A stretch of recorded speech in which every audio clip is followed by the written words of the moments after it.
I just think there's like it's the image, like it's a still from a video, but like it's the opening shot of the video, so everyone will have seen this, like this image of the Beefeater having fallen over, the King's Guard doing their fucking practice, and the guys come down, and he's just like he's still holding the trombone, it's still pressed to his mouth, like it's just like he's gone exactly sideways. And it's just so fucking funny. Like the image, it's an image that just keeps fucking giving. Like you can see the like medics running out with the stretcher. There's the dude in the like fucking crazy looking like Imperial Star Wars ass like official dress uniform with his white boots, but for some reason just like a baseball cap. And he looks like and he looks like Keir Starmer, and he's just like standing there like looking away from this guy who's fucking passed out, and like it's like they popularized toys of the fucking redcoats, right, as British imperialist like cultural propaganda, that they're reliable, dependable little clockwork men, right, that they're undefeatable, and it's like it even works within the same like propagandistic framework, because he just looks like a broken toy. He just looks like a clockwork man who's like fallen over and he can't get up. Oh my God. I don't know how absolutely cooked you would have to be for the monarchy and the state and all those made up things to Cuck go out. Derogatory, of course. We respect cucks here. Yeah. To you know, you would go out in 26-degree humid weather in the middle of London, probably a bit warmer in London actually, in one of those massive fucking fuzzy it was like hats. high of 31 yesterday or 30 something. It was fucking so, one. Yeah, it was so much. And you are like, okay, I'm gonna go outside in this massive fuzzy fucking hat. It's literally called like a bearskin or something, right? And it's like it's how... like you can. The worst bit is like you. The worst bit is just is possessing the capacity for empathy and looking at this fucking picture. you can see so clearly the like awful dehydrated tunnel vision that the guy must be experiencing. Like you can see, like you can picture so clearly being in this hot uniform and just like seceding into your own body, just like withdrawing and dissociating from your own body because it's too hot. And just seeing like the exact like tunnel out from your face, and all you see is a trombone, and you just keep your hands on the trombone trying to focus on your sheet music, and then you're just going sideways and you're just on the floor. Like, all I can think about is I think you should leave, and the scene where he's like, it's too much shit on me. Too much shit on me. Get it off. I don't want to do it anymore. I don't want to be around anymore. It's so bad. Literally, he couldn't even say anything. It's so bad. Oh. Well, welcome to Red Planet, everyone, and I hope you're having a fantastic Sunday in this horrific hellscape. He looks like a Lego. he does look like a Lego. It's true. But we're going to kick off the stream with the thing that we normally kick off the stream with, which is, what is the most base thing you've done this week? And I'm going to start with Kira. Oh no. I've done a few mildly based things. I guess the let me think. Okay, so the most based things I did this week in terms of like, formally based is still planning this fundraiser. I talked about this a couple weeks ago, but we're still planning it, and we're setting a date. It's going to be on July 1st. It's planning a fundraiser for a Black trans man living the Deep South. His name's Rael, and he researches disinformation campaigns. He was one of the people that like really paved the way to learning about the emerging thing called Gamergate and tracking that, and got a lot of like heat and flack for it and a lot of harassment for it, but really didn't receive any of the credit, any of like a lot of the funds that a lot of these researchers ended up getting, which good for them, right? But some people, especially extremely marginalized people, were kind of, the first to call this out, but then absolutely not at all credited in any way with that type of labor and that type of targeting. So we're going to be raising money for him on July 1st. So mark your calendars for that, to get him out of the Deep South, out of a completely Republican run state. As you know, those states are absolutely not safe for Black people, for trans people, and especially not for Black trans people. Oh, yeah. And so we were trying to raise funds so we can get him out of there and get him a fresh start so he can actually start living the life that he wants to live instead of just always constantly playing catch up and just, keeping his head above water. And this is like the informal base thing, but like I talked about this on my stream yesterday. So if you're going to look at my VOD, it's going to on my channel, twitch.tv/KiraChats. It's going to be for the June 10th VOD. So if you want the full story, you can go listen there. But I went on a date with this guy because I'm dating right now. I went on this date with this guy that supposedly was a communist, but it turns out throughout the date, he wasn't actually, and transphobic, racist, all these things kept popping up. And so eventually I just rage quit the date and made a whole thing about it. And it kind of humiliated him. So amazing. Pretty base. Amazing. Transphobes and racists do not deserve sex. And that kind of a rejection is probably going to make that guy think twice about having those fucking opinions. Do you know what I mean? Like someone standing up and being like, "You're a freak. I'm out of here." Do you know what I mean? Like that is really good too. Like I really did a good job. I looked so good. And so like I walk my little heels and my cute skirt away, click clack, and then I just walked in a direction. I didn't know where I was. I'm in the middle of the city, no idea. But I was just like, I'm just so going in a direction, and I'm like, this guy does not deserve to have a good day. So it's so good. Yeah. So good. Anyways, that's my week. Mule, what base things have you been up to this week? Well, I've not been very well still. I've been okay. I've not been like suffering or anything. It's just kind of like little bits here and there, like, pockets of fatigue and stuff like that. Yeah. I went to the gym on Wednesday to like, see if I could get back into the gym kind of thing. And I was able to do a workout, and that was great. I was able to do like the same workout, the same weights, the same exercises, the same cardio, and I wasn't as like, exhausted as I thought I would be. So my cardio has not gone down. My my muscles are obviously still working and stuff like that. So that's helped me mentally. But later on, I was so tired. Like when I got home, I was like so ridiculously physically and mentally tired. And I think it was just a bit of a moment where I said to myself, you know what? I'm not well enough to go back in the gym yet. I'm not well enough. And that was the decision that I made. And that is the most base thing I did this week, legitimately. Like just making that decision to not push myself. Because a lot of the reason that I go to the gym is because I suffer with hellish body dysmorphia. Like I think constantly that I look unattractive and all that, and everybody that I have dated, everyone that I am that I've met that's seen me like naked and stuff has always said like how hot I am and stuff like that. And it's something that I just need to like get out of my head. You know what I mean? Like missing the gym for 3 weeks is I'm not gonna lose my muscle. I'm not gonna lose, do you know what I mean? All the things that I've worked for and stuff like that. So yeah, it's just one of those, basically like realizing that I am not, I don't need to push myself to go and do that. And I could just wait a little bit and wait till I'm fully better, and that'll be that. But that was me. Sweet, beautiful Sophie. What about you? Well, I was off last week from the show, so I'm telling you about something that happened week before. Actually, I'll tell you about this week first, because there's a much smaller thing, which is just like I've been going to this trans climbing group, which is just called like Trans London Climbing Group or whatever. And I've been going to it for like a few months now, and I've just been making progress. Like you just reminded me with your gym thing. Like I've been posting some like thirst traps of me climbing walls that people have been mildly to extremely normal about on Twitter.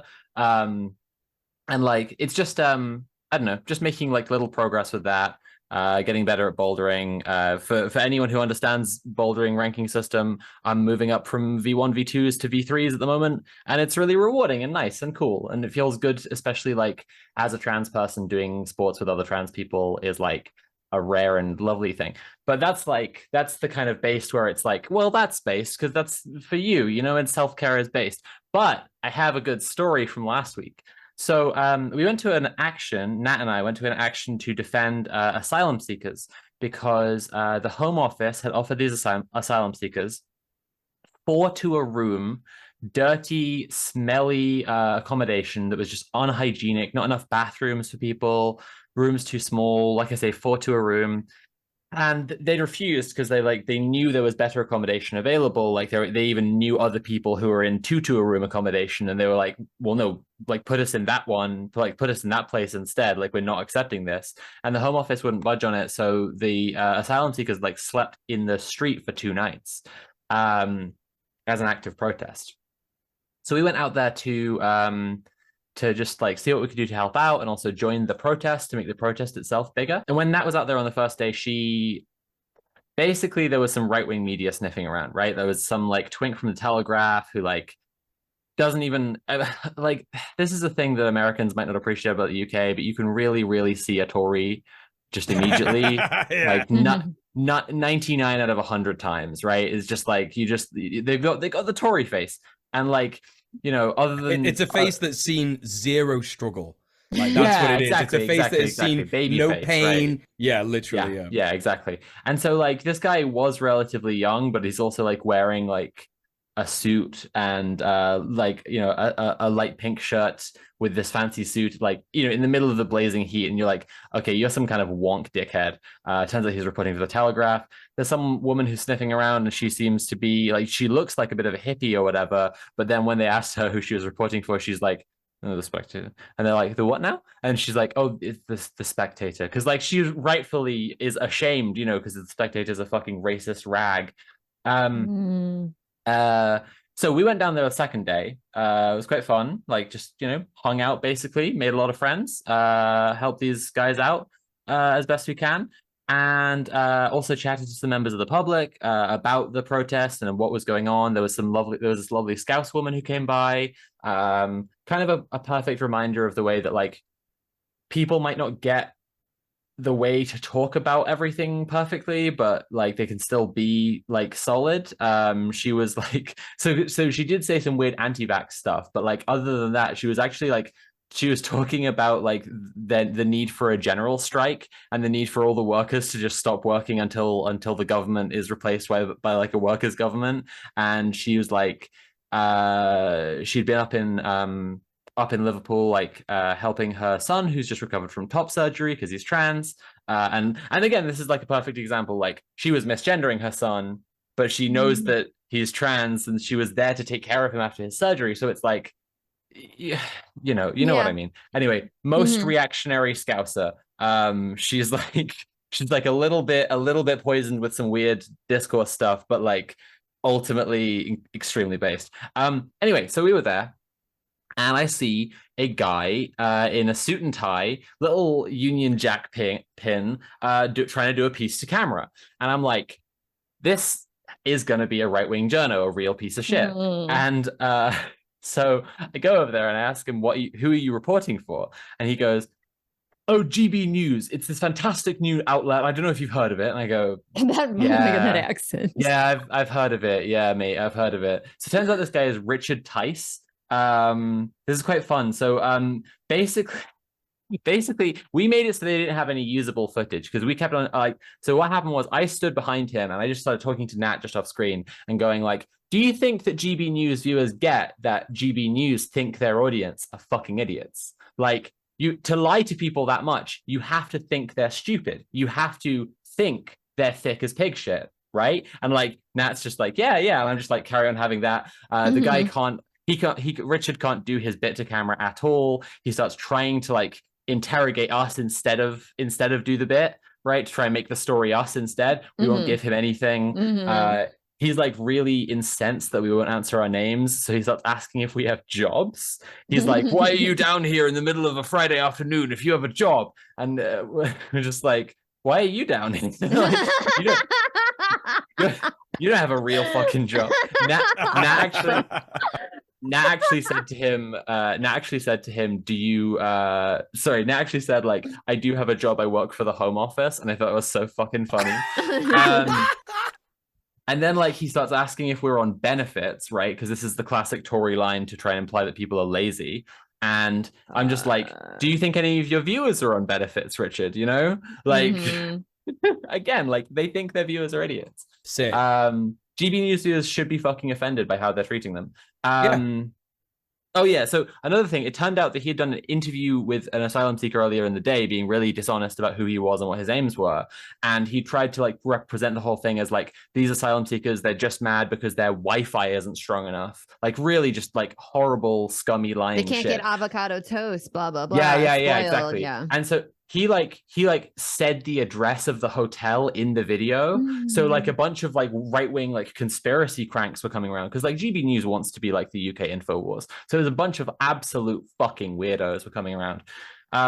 So like he's asking us if we're on benefits. One of his weirdos, I now realize, but I didn't know at the time, comes around the corner and goes, "I've just seen them taking drugs around the corner." And Tice turns to us and says, "Are you drug dealers?" And we all just like laugh at him because like what a fucking ridiculous thing to say. So that's like I say, like they had no usable footage because it's just us laughing at him and pointing out how they think their viewers are idiots. And they can't fucking show that on the show. So like they tried to move the camera. They realized that we were just going to follow them anywhere that they went. So they called Richard, who is a multimillionaire and the head of the Reform Party, which is actually just a fascist party. They called him do you mean Reclaim, or is this another one? Reform? He said Reform. Yeah. Well, yeah, maybe he is. Sorry, sorry. So they called him a cab so he could run away, basically, because they realized they weren't going to get anything on the ground. So they were going to do the same piece, like reporting on the same thing, but from the studio. And so like we watched a bit of it and he is just like describing the same interaction, but from his side and like trying to pretend it's normal to just like ask people if they're a drug dealer.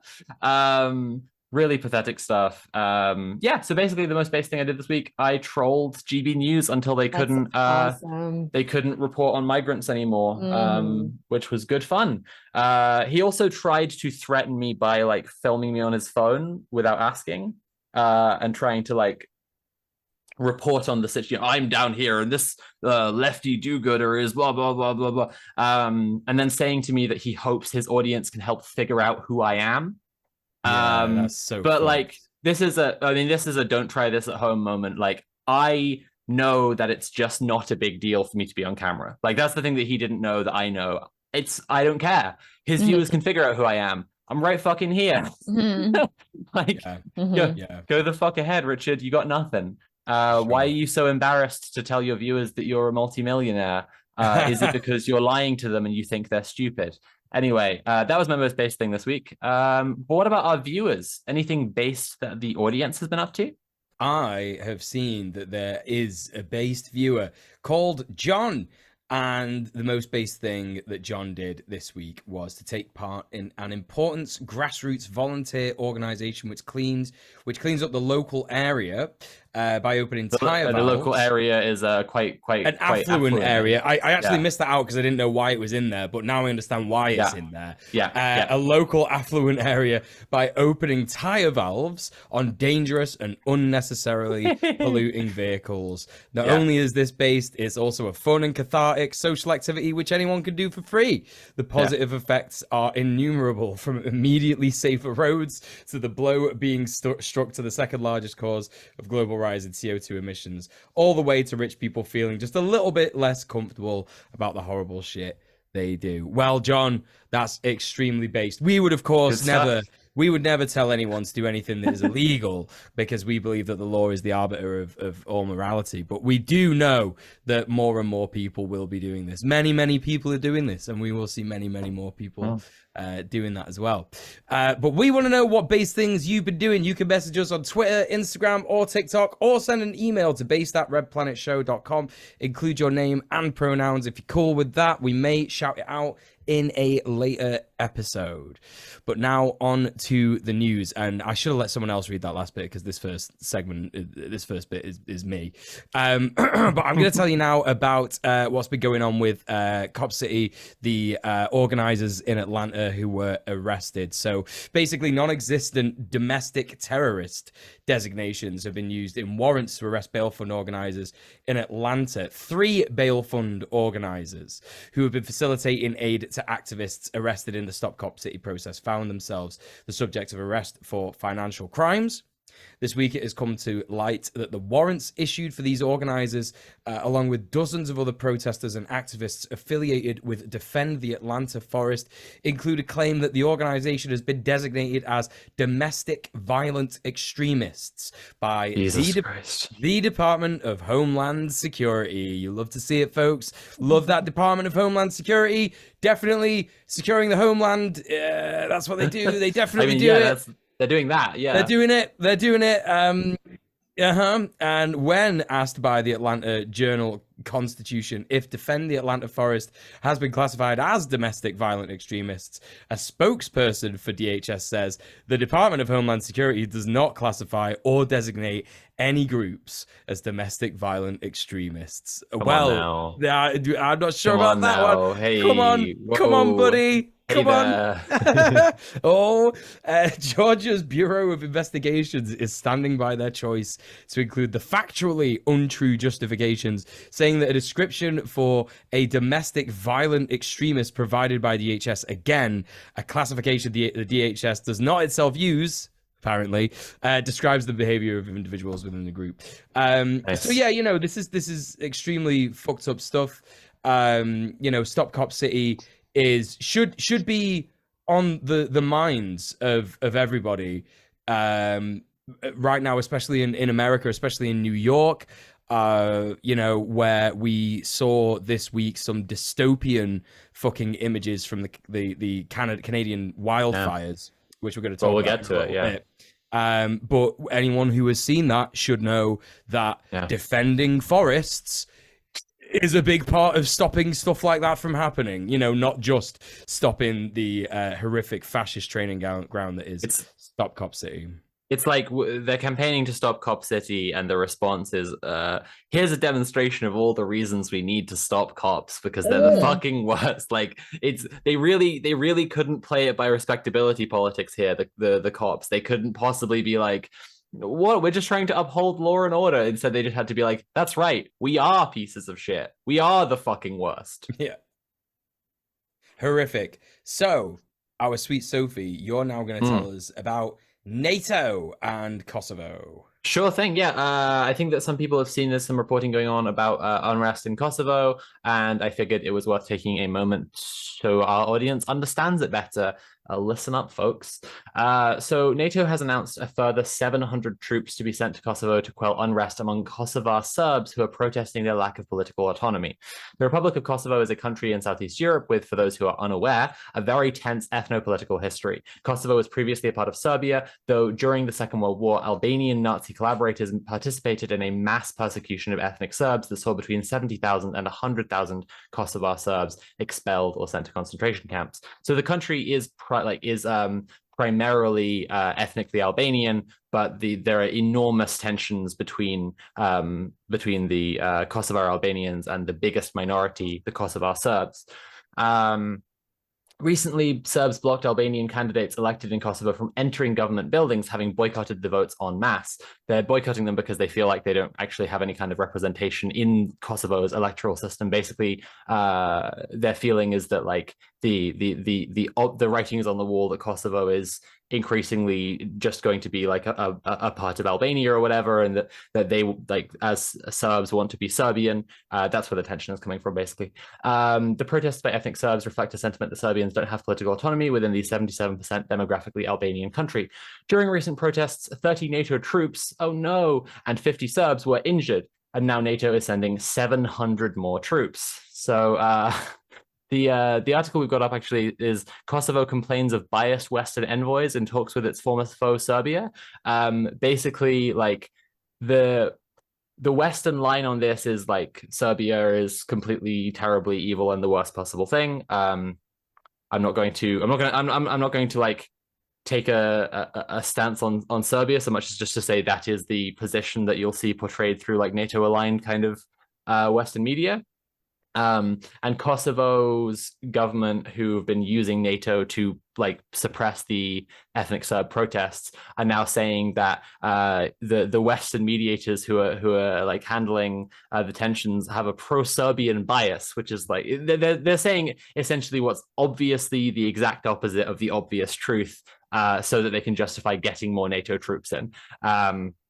One representative from NATO said that they wouldn't rule out sending thousands of troops to Kosovo to put down the Serbian unrest.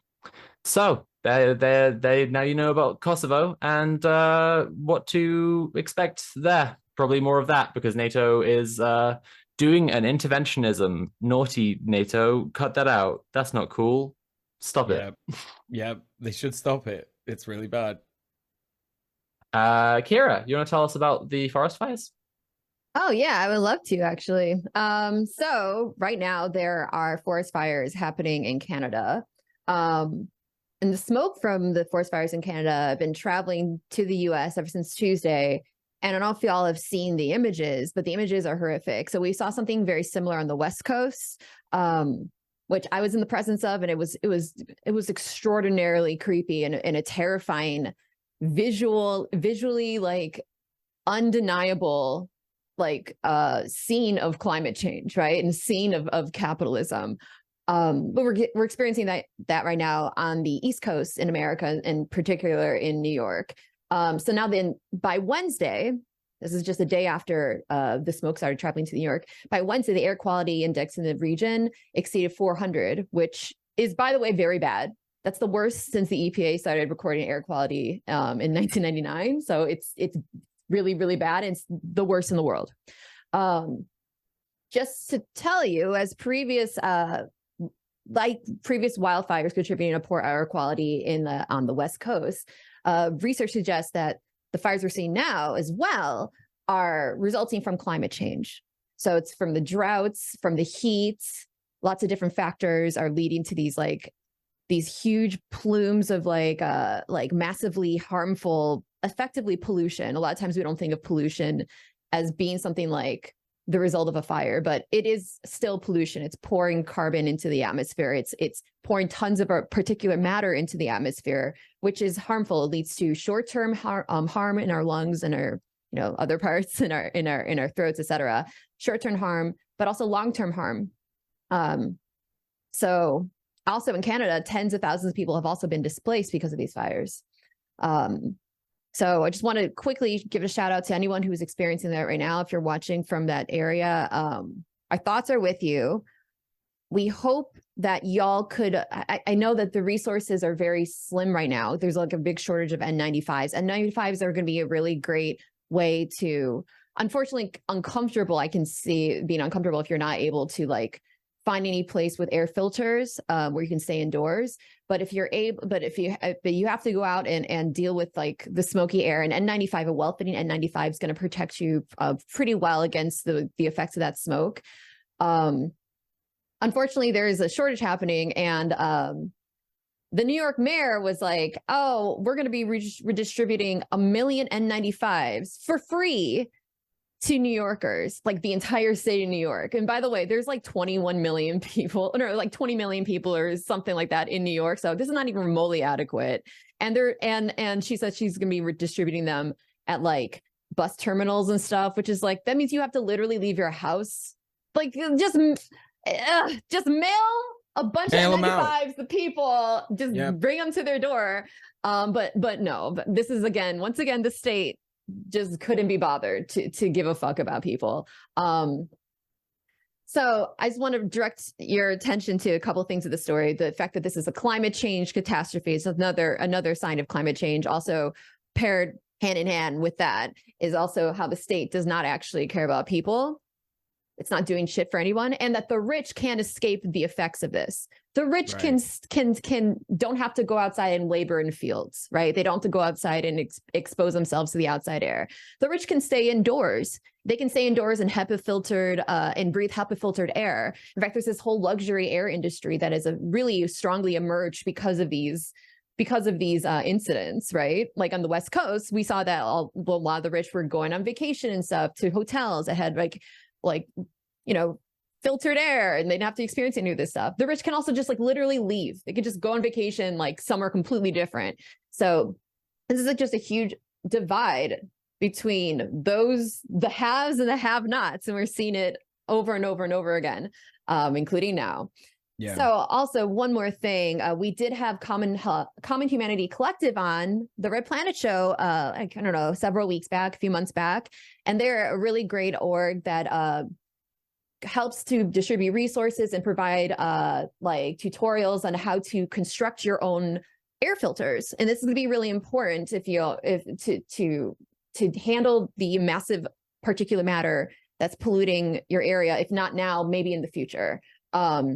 And just generally speaking, there's pollution everywhere. So you should check out that episode on our YouTube channel. Again, it's Common Humanity Collective. You can check out their website. Just Google it. And yeah, just there are ways you can construct. It's not going to be free, but it's going to be more affordable DIY air filters, so you can hopefully not be too harmed or die during these climate catastrophes.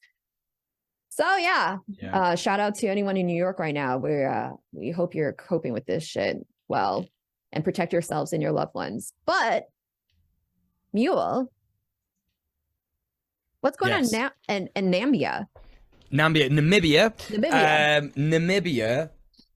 has basically had some stuff going on this week. There's been homophobic backlash growing after the Supreme Court of Namibia ruled in favor of recognizing same-sex marriage. So basically, Namibia is a country in Africa where there is not a lot of protections for LGBTQIA plus people.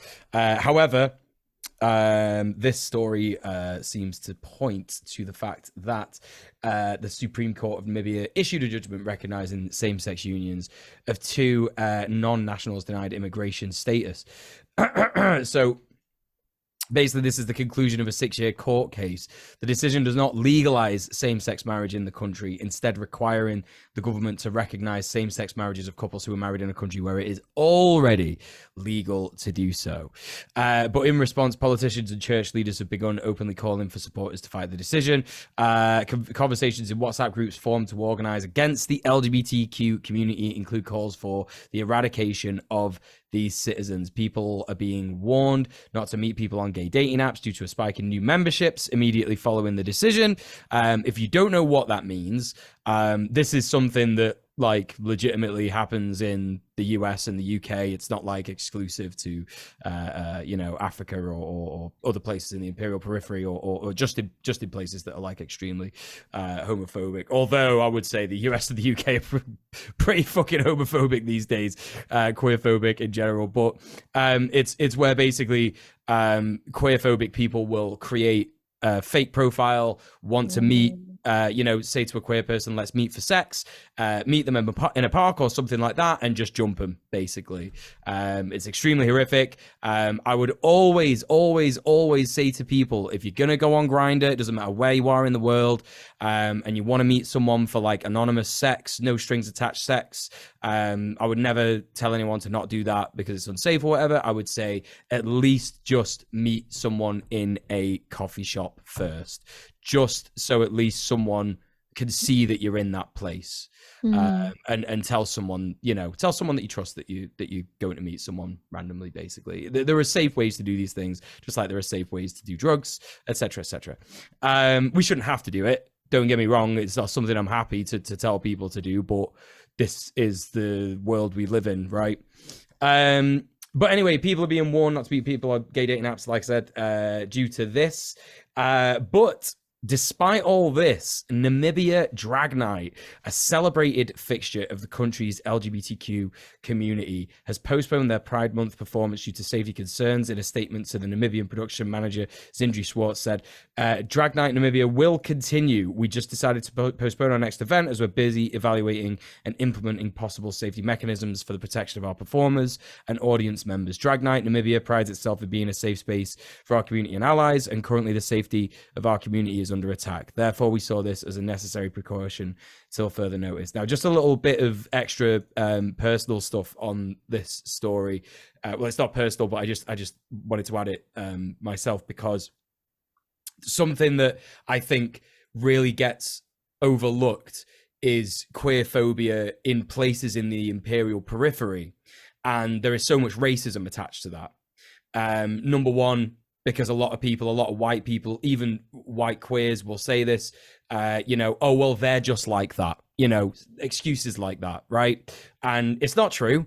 It's not true at all. If we look at Uganda, for example, Uganda had the last sort of indigenous ruler of Uganda was bisexual, provably bisexual. And it was the missionaries, the colonizers, white Christians coming to Africa, desperately trying to colonize the place, steal people for slavery and shit like that, that brought these horrific views to places like Africa. Do you know what I mean? I'm not going to sit here and say there are no indigenous people anywhere that are homophobic. That's not the case. Indigenous people are not the monolith. But more often than not, these things are overlooked because, places like Africa are seen in a white supremacist context as backwards or wrong or like savage. Do you know what I mean? And of course, it's just important to point out how extremely racist and white supremacist that all is. So, when we're shouting about things that are going on in America, when we're shouting about things that are going on in the UK, we absolutely have to remember our queer comrades all over the imperial periphery as well. Mm-hmm. But moving on to the next bit of news, Kira, you're going to tell us something about Lula. Yeah, from Brazil, right? Friend of the show, Lula. Yeah. Hi, Lula. Thanks for watching. So just to do a little bit of review of the history of the United States intervening with Brazilian politics. We already knew that on June 18th, 2019, Brazilian Congressman Paulo Pimenta showed the EU Parliament that the United States Department of Justice is not just a partner, which by the way, this was known since 2015, but was actually leading the Lava Jato investigation that imprisoned Lula. So if you don't know, Lava Jato is this it's just a very dubious anti-corruption investigation for Dilma Rousseff, which is the Lula's former chief of staff from 2005 to 2010, and his successor. And this is the investigation that led to Lula being imprisoned. So we already knew that the United States was not just a partner in the in putting Lula in jail. We also knew that he was, the U.S. Department of Justice was actually leading that investigation. But now there's even more evidence that this is the case. There was a newly revealed Telegraph leak that was just leaked. It directly supports this claim because it shows the Lava Jato Task Force prosecutor Robinson Pozzobon telling a fellow task force member Diogo, I'm butchering these names, I apologize, Diogo Castor, telling them that they have to wait for authorization from the United States before they can issue an arrest warrant for the lawyer for Lula, basically Lula's administration. So basically just admitting that they're waiting on the Americans to give them the go-ahead to proceed. So they said, calm down, Castor, the warrant is ready, but we have to wait for the position of the Americans after our meeting next Monday to file it. I know that me, and everyone's hope for this is huge. So this is absolutely just proof positive that the United States is directly trying to interfere with the politics of, first of all, another country, which everyone understands that, but is also interfering with the election of anyone who is even somewhat socialist, someone trying to like nationalize resources, someone trying to not just put all of the resources of their country up for, like, say, American corporations to exploit willy-nilly. And so, by the way, this led to Bolsonaro taking power. So Bolsonaro was absolutely part of this ploy. As you can see, he was a completely different guy than Lula, allowing for corporations to fully and utterly and completely exploit Brazilian resources for profit, and not, in fact, nationalizing those resources for the people. So I just want to say that with this new evidence, we here at Red Planet are shocked to learn that the United States. I'm shocked. This is my shocked face. I'm so shocked. Yeah. Can't believe it. Wow. Whoa. Wowee. Wowers. Wow. Wow. Wow. Wow. Wow. Wow. Whoa. And also, for all the people that always go, well, why can't why isn't socialism working? Why is there no socialist countries? It's so good. And then I just want to point your attention to things like this. Yeah. The imperial core directly interferes in any kind of attempt for countries to eradicate capitalism, because it's in the nature of imperial core governments to prevent socialism, prevent communism. So there you go. Yeah. They convince themselves that socialism is impossible, and they're really determined to prove that's true by, you know, by killing every socialist. Imprisoning anyone. Not even socialists, though. Like Lula is not. I wouldn't call Lula a socialist. He's not a socialist. But any sort of hints towards, you know, putting power back into the hands of people, any sort of hint towards taking a country's natural resources and just nationalizing them. Not even trying to abolish capitalism or anything, right? So he's like, you know, a neoliberal basically, but he, you know, wants to make sure that the Amazon doesn't get torn down, basically. Everything else is horrific. Someone like Bernie is like, we should raise his taxes on the rich to be a little bit like what they do in every other country. And the New York Times is like, it has Stalin risen from the grave. And you see how they treated Bernie. Like, it just takes any sort of hint, a slight hint toward the possibility of socialism, and that's enough for the American government to either domestically or internationally crack down on those efforts. So yeah, we're shocked, but you know, you live and learn, move forward. Anyways, Sophie, you have a glow to you. Am I? Yeah. Does anybody else notice? Sophie has a glow. I am noticing a glow. For those of you listening, I'm going to describe Sophie's glow. She's glowing. It's a glow. There's a glow around her. There's an aura around her. What's going on with that? It's a new skincare routine. What's going on? You're joking around because I've added my birthday to the news list. It was my birthday on Monday. I'm 27 now. Happy birthday, Sophie. Thank you. Should be a national holiday, but like, I think so. It's okay. When I'm the Comrade General Secretary of the United People's Democratic Republic of Intercoastal Egborough, I will make it a national holiday. It'll be okay. Yeah, I just wanted to mention my birthday because I like mentioning my birthday and mentioning that I have a link tree, linktree.ee/Sophie from Mars, where you can like send me money directly or look at my Amazon wish list. Because, you know, sometimes people on the internet like to celebrate my birthday by giving me things and money and things and money. And, you know, I just thought that was worth mentioning just in case. I think you're right. I think you're right. Just in case. And I think if you don't go to linktree.ee/Sophie from Mars, you're not a real communist. No. You're just not a real communist. Yeah, you're like that guy I went on a date with that I rage quit. You're that level of a communist.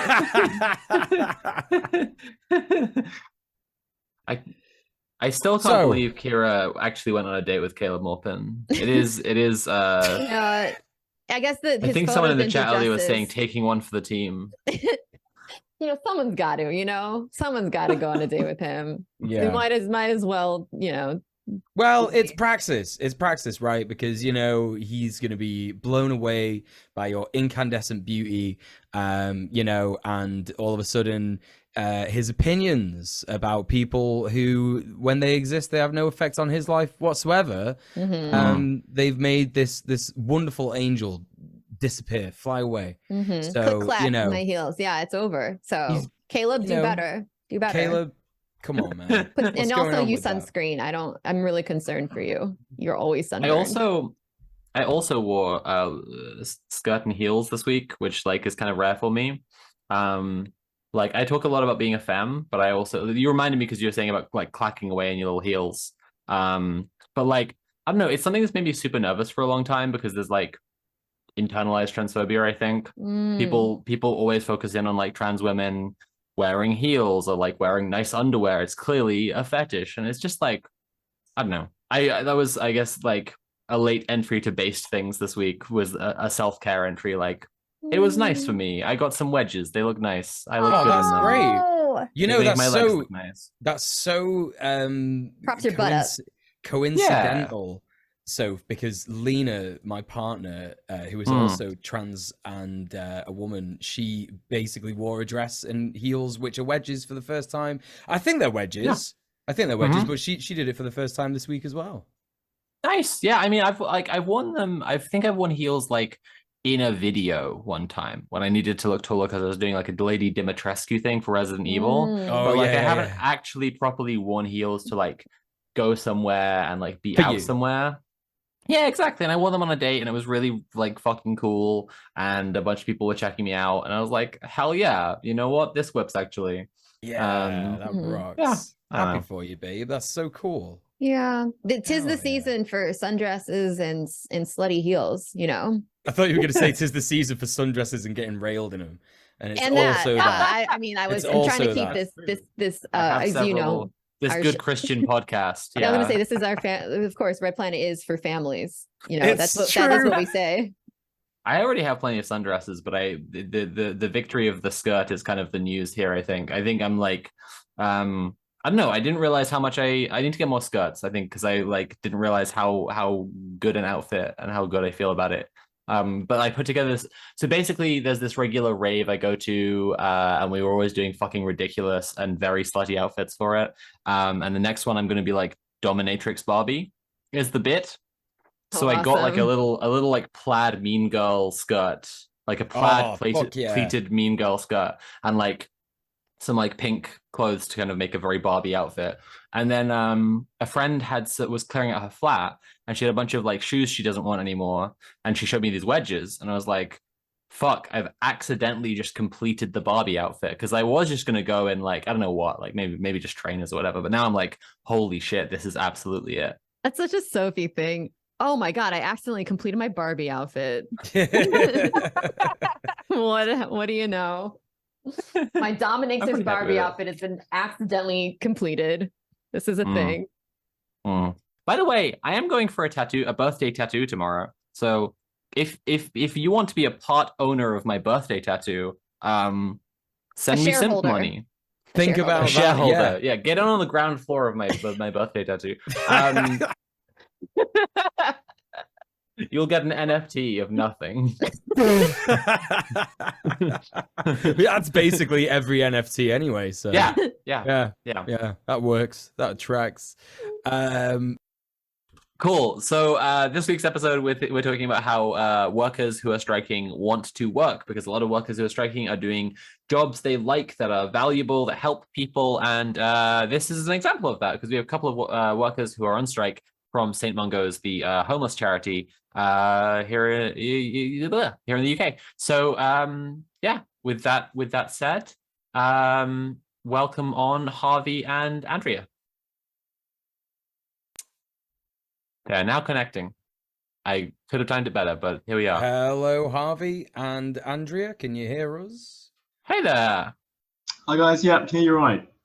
Hi. Yeah, we're reading you loud and clear. Hi. Welcome to Red Planet. Why don't you introduce yourselves in no particular order and tell us what you do and what's going on? Harvey, do you want to go first? No, you go, Andrea. Okay, so I am Andrea. I'm part of the Unite shop for St. Mungo's. In St. Mungo's, I am a team leader working in criminal justice services, making sure that people that are leaving prison are not sleeping on the streets on release. And I'm a union rep as well. I'm Harvey. So I'm a support worker at St. Mungo's. I work in a servicing in King's Cross, just sort of supporting service users for sort of medium to high support needs with various things, sort of supporting them to sort of move on into more stable accommodation. And I'm also a Unite rep. That's great. And you are currently on strike, is that right? Yeah. So we began strike action about 2 weeks ago. On the 30th of May, and we're on strike for our plan action is for 4 weeks. So so that will be, I think it'll be the 27th of June when our kind of is our sort of proposed sort of the proposed strike action for now. But yeah, so we're just coming up to, we're just entering our 3rd week now. Wow. How you feeling? It's been yeah, I think it's been really energizing to see so many sort of like members, so many sort of so many colleagues just sort of, I think, similarly sort of feeling a bit fed up with sort of increasing workloads, sort of real terms pay cuts, and sort of deciding sort of just to kind of collectively say, we've had enough, we've got to do something about this. And I think that kind of led us to sort of, we've had sort of strikes in the past, which maybe Andrea, you'd be able to sort of talk a bit more about. But yeah, we've had sort of strikes which have been a few days, but it's now sort of this is unprecedented sort of St. Mungo's, and we sort of had, this is our kind of biggest sort of strike action by I think ever at St. Mungo's. And so I think it was just sort of it was really kind of energizing to sort of see over the past week. I think we've just kind of got stronger. A lot of sort of people, it's been really nice to sort of make those bonds in the picket line and just sort of see everyone just sort of feeling sort of similarly, kind of encouraged, just sort of like, start sort of, I suppose, pushing back against real terms pay cuts, really. Mm. And how long, what's the history of your union, and how long have y'all been unionized? You might be able to answer that a bit more, Andrea. I don't know if you're... Yeah, so I joined St. Mungo's in 2011, and the union Unite was already there. We've been unionized for a very long time. I think that the difference from back then to now is that like the members of the union is as is Clyde. We've never had that huge membership. We're more than 50% of the company alone. So the membership has grown in the last month or so to its record. And why do you feel like that is? Because I know that in America, like, we're very devoid of unions, but even here, we're seeing a big unionization wave, and companies that normally never even had unions because of how like oppressed it was to create them are now fighting against those odds and creating unions. And so it's really exciting to see. And you're telling me that you're experiencing, sure, there's a union already, but it's now surging in popularity. And why do you feel like that's changed? I think that is the time where we say enough is enough. We are crossing that road when we see a person that is sleeping rough. We're looking after them. We're caring for them. We're making sure that they are looked after. We work with the most vulnerable in society, and we deserve a pay that is fair, that allows us to meet ends, that actually is not going to put us at risk of homelessness, because what we are trying to do is to fight that. And unfortunately, over the last 10 years, we've lost in real terms 25% of pay. If we think about how the inflation has worked, where FAR was 25%, whereas senior management and the CEO salaries have grown. I mean, CEO 77%, they earn more than the prime minister that is ruling the country. And that Wow. says it all. Yeah. You can't really deny that. So when it comes to, I don't know what kind of outreach you do to get people, like, do you go specifically out to the workers and talk to them specifically about, like, hey, this is what's happening. This is how much you should be being paid. This is how you're not being paid that. This is how much senior management's getting. Do you have to do that? Because there's different ways that, people end up joining unions, but are you having those conversations, or are people just kind of like absorbing all of everything? Because there's a lot of discussion happening, outside of just literal unions about the cost of living, all around the world. I'm just wondering, like, in your opinion, how are people making that, going from frustrated to actually joining the union and striking?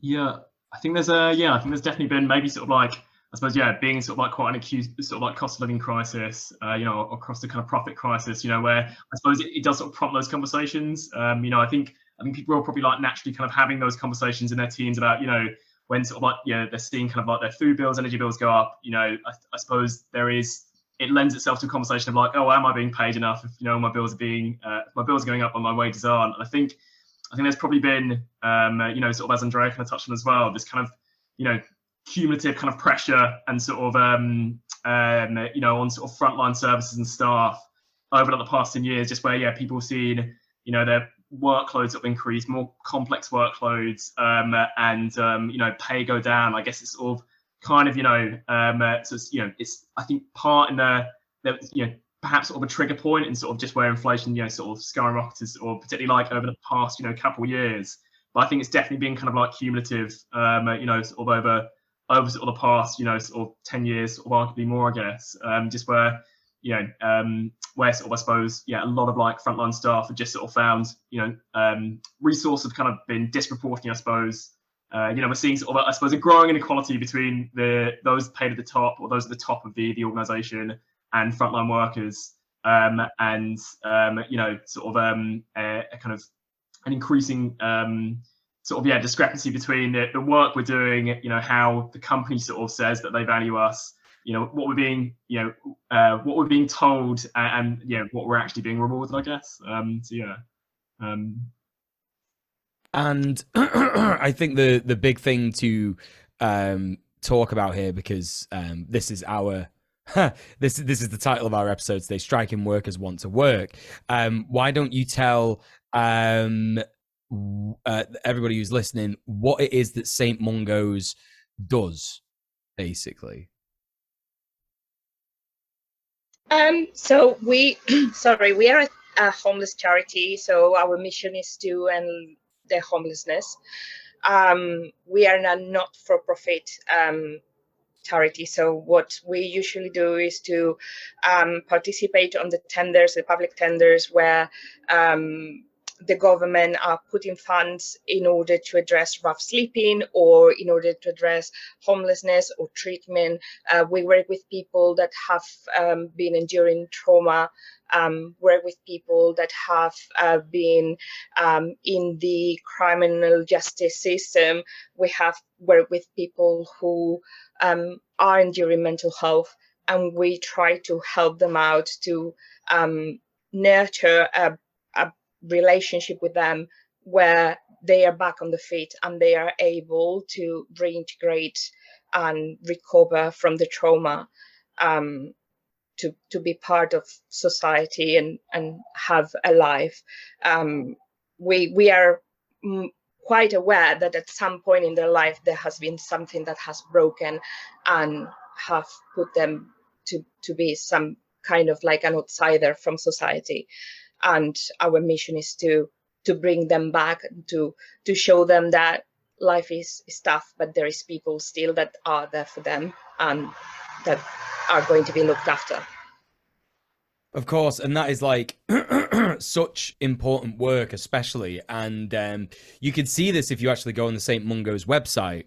That, you know, it's you know, an organization that very much cares about the plight of homeless people, very much understands that there is a cost of living crisis. In fact, there is a little segment on the homepage of the website that says cost of living crisis. We're facing a once in a generation cost of living crisis, which will harm the poorest the most. And it's already having a direct impact on the people we support. Now, I think that's probably a bit of a kick in the face for some of the workers at St. Mungo's who are well aware of this and suffering a real terms pay cut.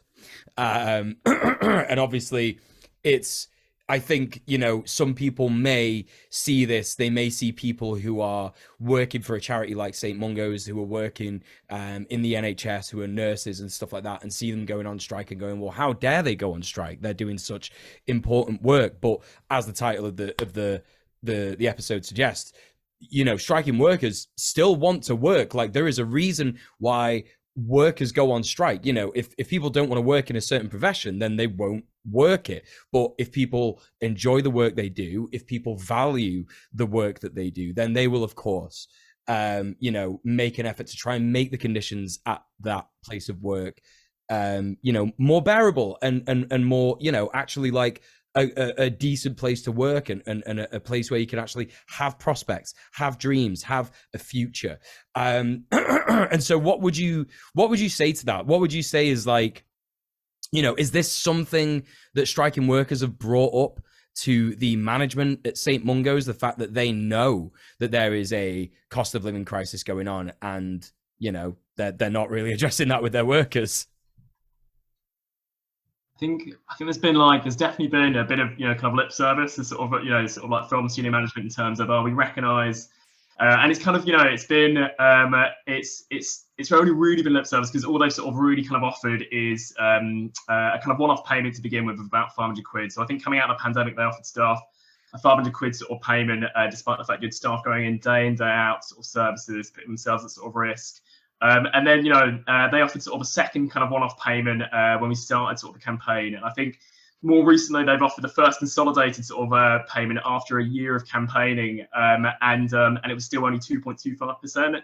And this was all under kind of, you know, this is all because of the pressure that, you know, sort of as kind of, you know, as a union, kind of like, as, you know, that the workers were kind of putting on management to kind of come to the table.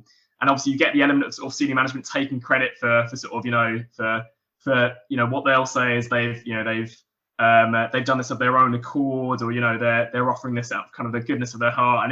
And it still sort of is, you know, pretty paltry. So even at the last offer of 2.25%, still a massive real terms pay cut. And, you know, they've sort of tried to, you know, each time they've tried to repackage it as like, you know, we've tried, you know, we found the money sort of from somewhere, and you know, and we've heard your concerns. We've you know, we hear, you know, we understand it's a cost of living crisis, so, you know, we're going to help you out. And it's always kind of packaged in that kind of, you know, that kind of language. And I think it's probably, you know, it's become quite jarring, I think, for a lot of like staff members who are sort of seeing these offers just being presented, which clearly aren't good enough.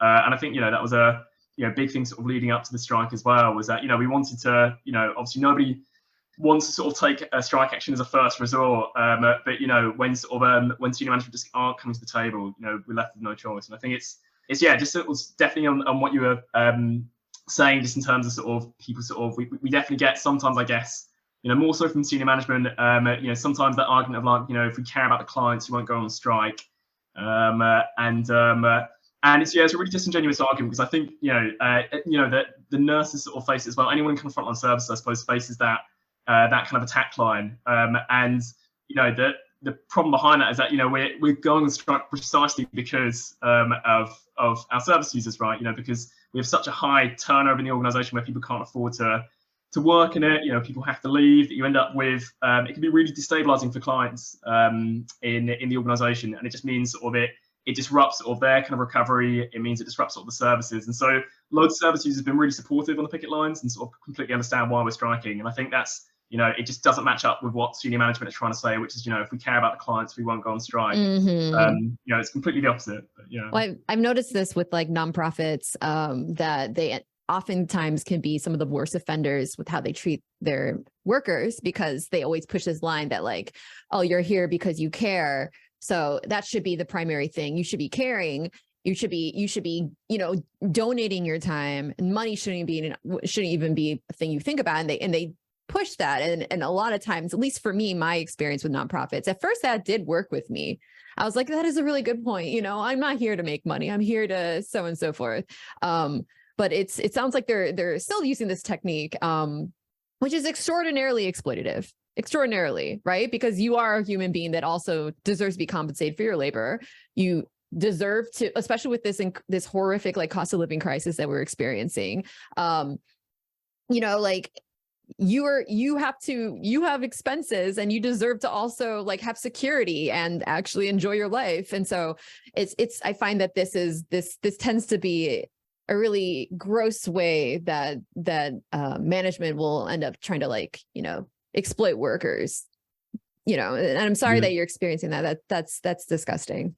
And sorry, Harvey, go on. No, I was I think definitely. I think in terms of I find it. We definitely had senior managements, you know, and Andrea as well. You probably had it as well, where we've had sort of senior managers come into our teams and sort of say, well, actually, you know, you guys are paid rather well compared to sort of the rest of sort of the sector, or like, you know, you guys actually get paid decently. And and it's really you know, it's bizarre because like they're comparing it to sort of a really chronically like underpaid sector where a lot of people sort of run to the ground. Oh my God. And so you're all underpaid, so you're being underpaid just as well. Like, so it's your problem. Yeah, exactly. And it's really jarring. And I think you definitely get. I think it's really interesting when you get. You'll get the argument sometimes of like, oh, you don't go into it for the money, like you were saying, Kira, and people don't. They do it because they're passionate, but also we need to pay our bills, and you never get that argument. I think used against senior management. So we have a CEO earning 189K. It's not like the senior sort of executives have to sacrifice any of their pay to go into their roles in the organisation. So yeah. I mean, and a lot of excuses that they use to give us is well, social care was always badly paid. Well, make it right. Make a very wrong right, because we have to have skills. We need to know how to build rapport with people. We need to know how to approach someone that is enduring serious trauma. So if we have to have skills to do this, pay for our skills, pay what we deserve. We're not asking you to get huge salaries like the CEO's salary. We're not asking for a 77% pay rise after 9 years. We're asking for a 10% just to be in line with the inflation. It would be even still, we would still be a 15% worse from the inflation for the last 10 years. So we're not asking for much. We're asking for what is fair and for what we deserve as workers that have skills and that deserve recognition for what we do, because all the clapping that they did in the pandemic was worth nothing when we cannot meet ends, we cannot pay our bills. We have colleagues of ours going to food banks. It is outrageous that when we actually raise this issue of colleagues of ours going to food banks facing evictions, which is something that we try to avoid for our own clients, their question is, how many members of the staff are going to food banks? Well, just with one is bad enough. You don't need to know how many. Just make things right. Mm-hmm. Oh, gosh. Yeah, and I can't remember particularly, but I remember earlier this year in January, I think it was, or maybe February, it was in the winter sometime, I was showing solidarity with shelter workers here in Manchester who are also on strike for exactly the same reasons. St. Mungo's do very similar work to people at shelter. It's a homeless charity, and again, that just kind of shows how much of an absurd line management are giving striking workers at St. Mungo's, that like, oh, the whole sector's underpaid. Well, guess what? The whole sector is on strike as well. Like, there are other striking workers in the sector. And I don't know if you know, Andrea, if it was Shelter were with Unite, or I don't know if they were with Unison. I think they might have been with Unite. But again, it's like, this is something that if you're in the sector and if you're running a NGO in this sector and you're like, seeing this stuff happen, like, why would you not go, you know what? We should prevent disruption to our service. If they truly cared, it's one of those, like they put this argument on the workers, right? They say, oh, well, if you truly cared about our service users, you would not go on strike. But the reality is that if they truly cared about their service users, then they would pay you better. They would give you more benefits. They would give you more training, etc., etc. It's exactly like you said.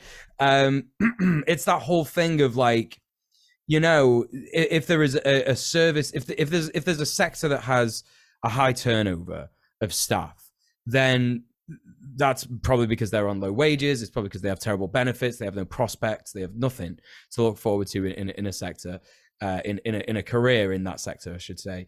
And you have to think about the service that the service users is going to get from someone like that. If someone knows that they have nothing in terms of support from management from a job like this, then are they really going to be doing the best that they can to help people who are suffering, who need to use this service? So that is something that is just like, it's such a really, it's just fucked. It's just completely fucked, for want of a better descriptor.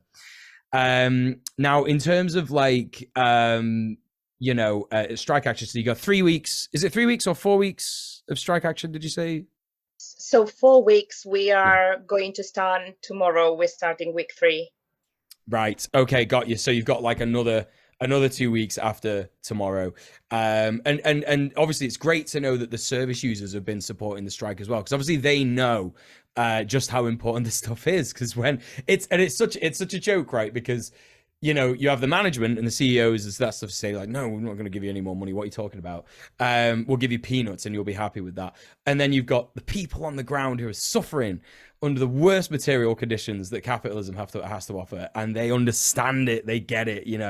Everything that you're saying is just like, it should be good to know for our audience, because we're constantly telling them that like, people who are under the worst material conditions under capitalism are going to have more solidarity with people who are doing actions like this, right? You're going to get more support from someone who knows what it's like to live precariously than to than a fucking CEO. There are definitely class traitors, but but this is why it's so frustrating when you see people that are like middle class and they're blaming everything on the poor, or their first complaints when it comes to like their own like financial insecurities, that they look to the poor and they complain about how poor people aren't working hard enough or whatever. So you have infinitely more in common with those people than you do these assholes at the top that we're talking about. Like infinitely more. You have so much more in common. Your class interests are aligned with theirs. You're never one big, like, you're never like 1 month away from becoming a multimillionaire, 1%er, billionaire, right? But you are absolutely 1 month away from becoming homeless. We're like, none of us should ever forget that. It's very frustrating to see how so much of the propaganda has been, targeting the misunderstanding of that relationship, to cloud our understanding of class solidarity and class consciousness. So yeah, it makes perfect sense that your clients would actually absolutely be like, no, 100% I'm with you. Like, this makes perfect sense, because I personally understand this very, very profoundly. I also wanted to comment on something that y'all were talking about before, when upper management is saying like, well, everyone gets paid poorly in this industry. This is always how it's been. Oppressive hierarchies will try to insist that a better world is not possible in order to maintain themselves. And then we're just seeing this happen with your description. Like, it's just this insistence, this repetition of just saying, well, that's how it always is, as if there could never, ever be a better thing. And that's how these oppressive hierarchies just continually justify their own existence, when we all know that they should not exist. So just want to point that out. No, well, that's exactly the point. I think that, like, if we go back to the pandemic, like myself, I was a frontline worker. I was working in prisons, and in prisons we couldn't wear a protective PPE until November. So between March and November, we were going into work, putting our bodies at risk, our lives at risk, because we believe in what we do. But just because we care, just because we believe in what we do, that doesn't mean that we don't have a skill. We don't have to know a lot about housing laws, a lot about benefits, a lot about psychology, a lot about trauma. We need to be able to support our clients. We need to be able to build rapport. And our clients will understand, because what they don't want is that 6 months that they took to build up rapport with that key worker now is going to go down the drain, because that key worker cannot sustain themselves. They are going to leave the company, and they are going to have to get to know another person, to go through the whole trauma again, telling them what happened to their life. That doesn't work. And yeah, it only shows how out of touch senior management are. They do not understand, and they say like, yeah, I get that cost of living is something very important for you. Well, it should be for you too. it You're should right. be for you too. Why is this like a conversation you're having intellectually, cerebrally? Like everyone should be affected by cost of living. Everyone should be feeling no one should be feeling the pain of any of this optimally, but like it's a difference of like experiencing it, and it is breathing like you can feel the breath on the back of your neck. You can actually feel it versus this idea that you're clinking your drinks and just talking about it over dinner where you're just completely disconnected from it. It's very clear, but this happens over and over again with like different things, like when you're talking about race with someone who has no concept and like no experience personally with racism, right? About how they interact with these ideas, like when you're talking about like queer phobia, and somebody is not queer and they're talking about it in this intellectual way. It's clear that they actually don't feel any fear. They don't have any real like hands-on experience with these things. And they certainly don't have any empathy for the people that do as well. And it sounds like this is a very similar thing that's happening with the senior management. And it's very par for the course, unfortunately. I think kind of like, yeah, what you're saying earlier about sort of like kind of dividing or trying to sort of divide, like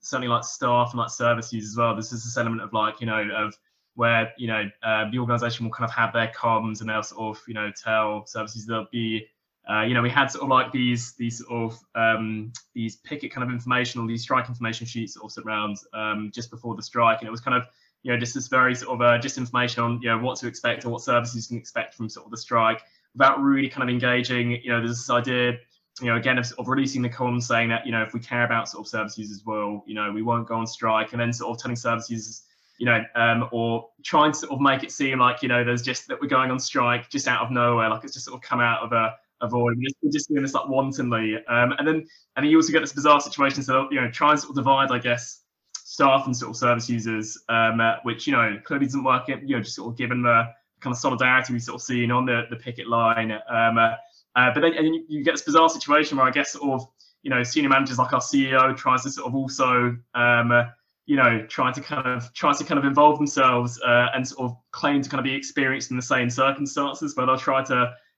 so we had our CEO go on kind of doing a media round saying, oh, we're all being affected by the cost of living crisis, and so also trying to, I guess, sort of paint this sort of false picture like we're all in this together, but only you guys are the rabble rousers kind of all. That's so yeah, when you think about it, it's like we are all in this together. Yeah, probably you cannot get organic eggs. We just cannot pay our bills. Yeah, that's the difference between like being in this together. Yeah, just and if this is not something that, like, it is unprecedented for us to take 4 weeks. But this is not something that has come up from, we didn't understand each other for a month. We've been negotiating, we've gone through the dispute avoidance procedures, we've been through ACAS, we've been through a lot. We've given options, we have made suggestions as employees, we have made suggestions as a union, and all they have said, we don't have the money. If you don't have the money, cut your own pay and pay your workers to stay in the company, because having a high turnover means that they have spent over £6 million in agency staff that don't stay, that come to cover for 2-3 days and they go. That is not good for the clients that we work with. They need consistency, and they don't have it now because of the conditions that they are making us work with. So it's it's quite interesting, because just doing a little bit of a Google and a Twitter search about St. Mungo's CEO. Apparently the CEO, I don't know if you mentioned this, if I missed you say this earlier, but your CEO does not disclose their salary, which is extremely interesting. I wonder why that is. Sure, our audience are completely perplexed as to why that would be. It's so embarrassing how little they're being paid. It's so embarrassing for them. How little, yeah. They can't make it. You know what I mean? Yeah, they're surviving on pot noodles. But yeah, and apparently now this is just according to some stuff on Twitter from Unite Housing Workers, which is, I think, is a branch for housing workers, and what they've said is that St. Mungo's have had CEO pay up 77% since 2013. So in 10 years, that's 3/4. You know, it's absolutely absurd.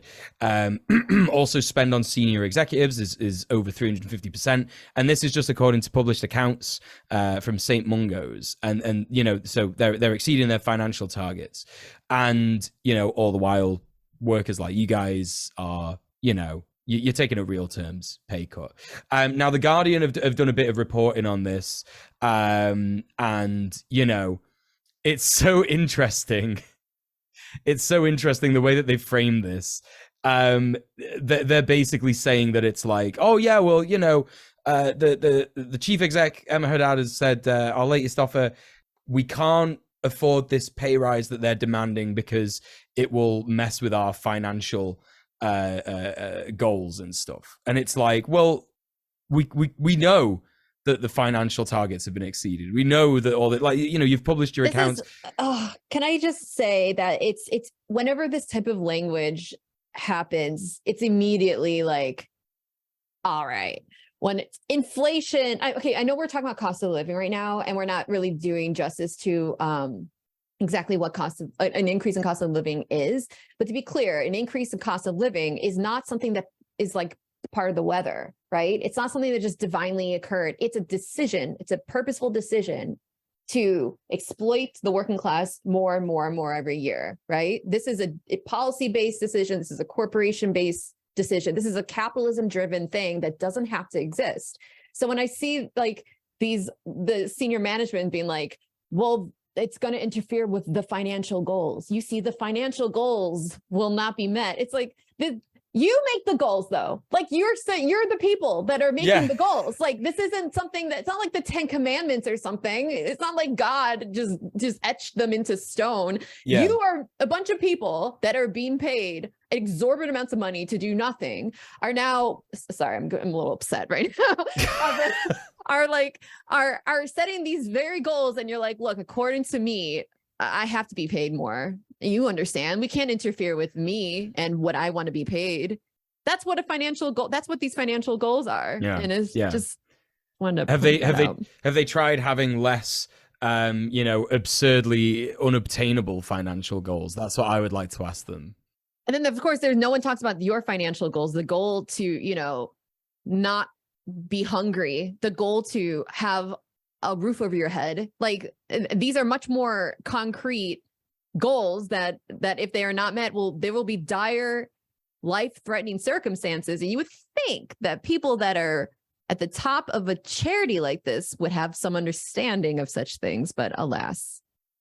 I think that if we add that back in 2011, when I joined the company, we were going through something that it was called a campaign for Fit for the Future. So when I started working in St. Mungo's, we had 28 days annual leave, and after 5 years, we would have 30 days annual leave, and then we would work 35 hours a week. With Fit for the Future, we had to take another pay cut, not in salary, but we had to work 2.5 hours more a week. So we are now working 37.5 hours, and we lost 3 annual leave days. So new starters would start on 25 days annual leave, and after 5 days, they would have 28 days annual leave. So we already have compromise with them and given our time for free. And if I speak to any of my colleagues in my team, a lot of them are doing overtime. They never claim it. They never ask for it. If we started claiming our overtime, there are weeks that I do more than 45 hours to actually meet all the requests for my job, to make sure that one of my clients is not going homeless when they leave the prison. So, you know, it is absurd to say that we are not caring, that we haven't compromised. It's just a point where we are actually saying, look, we are going to become clients if you don't do anything. You are not understanding what we're saying to you. And at times I really question myself, am I speaking English? Am I speaking another language? And that's why you're not understanding. Like, you cannot take that into consideration. Like, the management, the senior management has grown from being a team of 7 to be a team of 32 for a charity that is like 1,600 employees, counting with the locums. Like, permanent staff, we are 1,300 employees. So why we need like to be working as a corporation? We're not a corporation, we're a charity. Why you don't put the focus on the staff? Why don't you put the focus on the front line? Before, we used to have courses that we were getting awards for them. We were getting an MBQ or a level 3 or a level 4. Those ones, there has been years since we don't have any of that. And that is just to make us less skilled so they can justify to pay us less.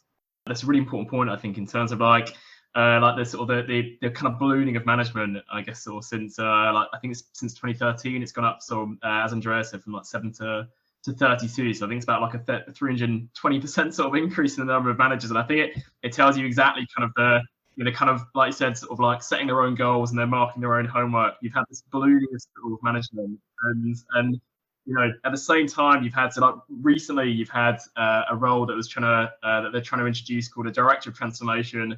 Nobody really is clear on what they do, but they're going to be paid £130,000. And then at the same time, you have frontline services like our client counselling service, LifeWorks, a really important service, being cut. You have our client move on service being cut, and so you just see this sort of progressive sort of like erosion and sort of cutting of frontline services and a ballooning of management and sort of these more, sort of the kind of, I guess, sort of central kind of bureaucracy in sort of St. Mungo's. And it is, I think that it's a kind of clear kind of trajectory of where they're trying to take the organisation. But yeah.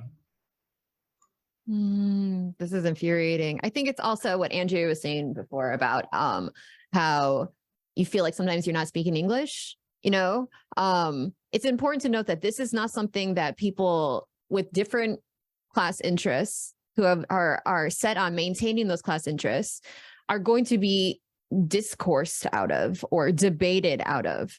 Their class interests are definitively different than ours. Their class interests involve their oppression of us, right? Their class interests involve exploitation of the working class. It involves taking more and more and more every single day and giving less and less and less as much as possible. So like in terms of like I'm saying this not to you, Andrea, not to you, Harvey, but just to our audience, because there is this idea that like you simply need to just rhetoric or debate or discussion out of this. And this isn't like a misunderstanding. This is a like when you're increasing the amount of senior management, paying them exorbitant amounts of money, and then you're also decreasing the workforce and making them work more time for less, with less like days that leave. This is not like an accident, right? This is a deliberate decision to make that is not to be, it can't be debated, And so I'm so sorry that you're dealing with that much frustration. I mean, it's as much as is expected, it's still disgusting and dehumanizing, and it absolutely should not happen, I think it's sort of kind of encouraging though that we're kind of fortunate, I guess, in the sense that within St. Mungo's, we've got a relatively sort of strong kind of like sort of uni membership compared to some other organisations as well.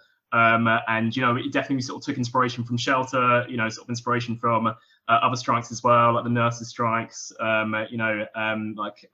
junior doctor strikes, and obviously strikes across the board like RMT, etc. And I think we are sort of at least quite fortunate that yes, we have sort of ballooning management, and we have a kind of increasingly kind of corporatized sort of charity, but it is kind of the frontline workers, I guess, that make the organisation. At least there is sort of a we've grown like as Andrea mentioned earlier, like we've grown in like membership over sort of like the past sort of particularly over the past few months. I think there's a real kind of solidarity kind of being built sort of on the picket lines and during the strike, which sort of I think will kind of even sort of after, once we've got kind of a fair kind of payoff and after the strike, we'll sort of ensure that we kind of make sure the organisation doesn't just work in sort of the interest of, works in the interest of its frontline workers and its sort of service users, not just sort of where senior managers want to take it, I guess. You want to, all of these organizations should be worker run, worker led, right? And we're seeing the what happens when that's not the case. It's absolutely at the detriment of both the workers and, in this case, the clients as well. Yeah, definitely. I think one thing we've noticed, I guess, sort of on the board as well. So one thing, next week we'll be doing sort of more, sort of looking to kind of put a bit more focus on kind of the board and who the trustees that comprise it. And I think it's really interesting, sort of looking at kind of the kind of sort of people that do sort of comprise our sort of, our board of trustees, where you have people from, sort of backgrounds in, you have someone who works at Linklaters, backgrounds in sort of finance, or, backgrounds, one person who works in a think tank, nobody really with sort of like any kind of experience in the sector. And it's sort of hard to identify why they would be on the board. Whereas at one point, or, at least I'm told by, sort of reps, and, Andrea, you probably know a bit more about this as well, being in the organisation longer, but, how the board used to be comprised, I think a greater mix of workers. You might have, sort of from different sectors, kind of difference of views, just not all the kind of same, maybe sort of, cast a person from like a corporate background, sort of, Frustrating. So during this strike, it's been week 3, you said, how are y'all doing? Like, how are y'all surviving through this? Is there like a strike fund that y'all organized, or like how, and also like, how are you doing just generally speaking? How are you feeling? So what we're lucky to have a very healthy membership and a very healthy union. So the union give us £70 a day during the strike, so it's about £350 a week. Some of our workers are earning more now that they're in strike than working, which says a lot. And then we have set up a GoFundMe for the hardship fund, because there will be a lot of people that will not be able to meet ends on £70 a day. And we've been having loads of solidarity from other union branches, other unions, other groups, like Sisters and Cats, for example. They have been given a lot of money to support us. And I think that in terms of society, a lot of parts of the society are with us, and they are supporting us. I think that is quite nice to read the GoFundMe and see the donations where they say, like, we're so sorry that it has come to this. You have all our support. Keep tight. You will win this. I think that is quite important to try to keep positive during the strike, and just think of the very next move, because we need to win this, because it's not only about us or about Samangos, it's about the future homelessness sector, how we are going to want that to be in the next few years. Yeah, I think we've managed to kind of keep the energy momentum going. We've sort of, it's been obviously it's not easy for a lot of people going on strike, particularly like the lowest earners in the organisations, and like in the organisation, anyone with like caring responsibilities. It's still, we're lucky that I suppose we're part of a large union. We get strike pay, and we've got a hardship fund where we're getting donations from a lot of different groups, different branches. And just sort of individual donations as well, and it's so amazing to see that kind of support and have sort of the public on our side. But it's been nice, we sort of, I think, kept the energy sort of going on the pickets, and it's just been really kind of heartening having sort of building, sort of just meeting different people at rallies on the pickets, and keeping kind of spirits up as well. I think we tried to sort of do some like sort of things like picket of the day as well, sort of trying to kind of we've had sort of like some picket songs, some like poems, dances, and I think it's just keep sort of the energy going as well, and sort of remind ourselves that yes, sort of we're on strike, but also we can sort of still have fun and be on strike as well, I guess.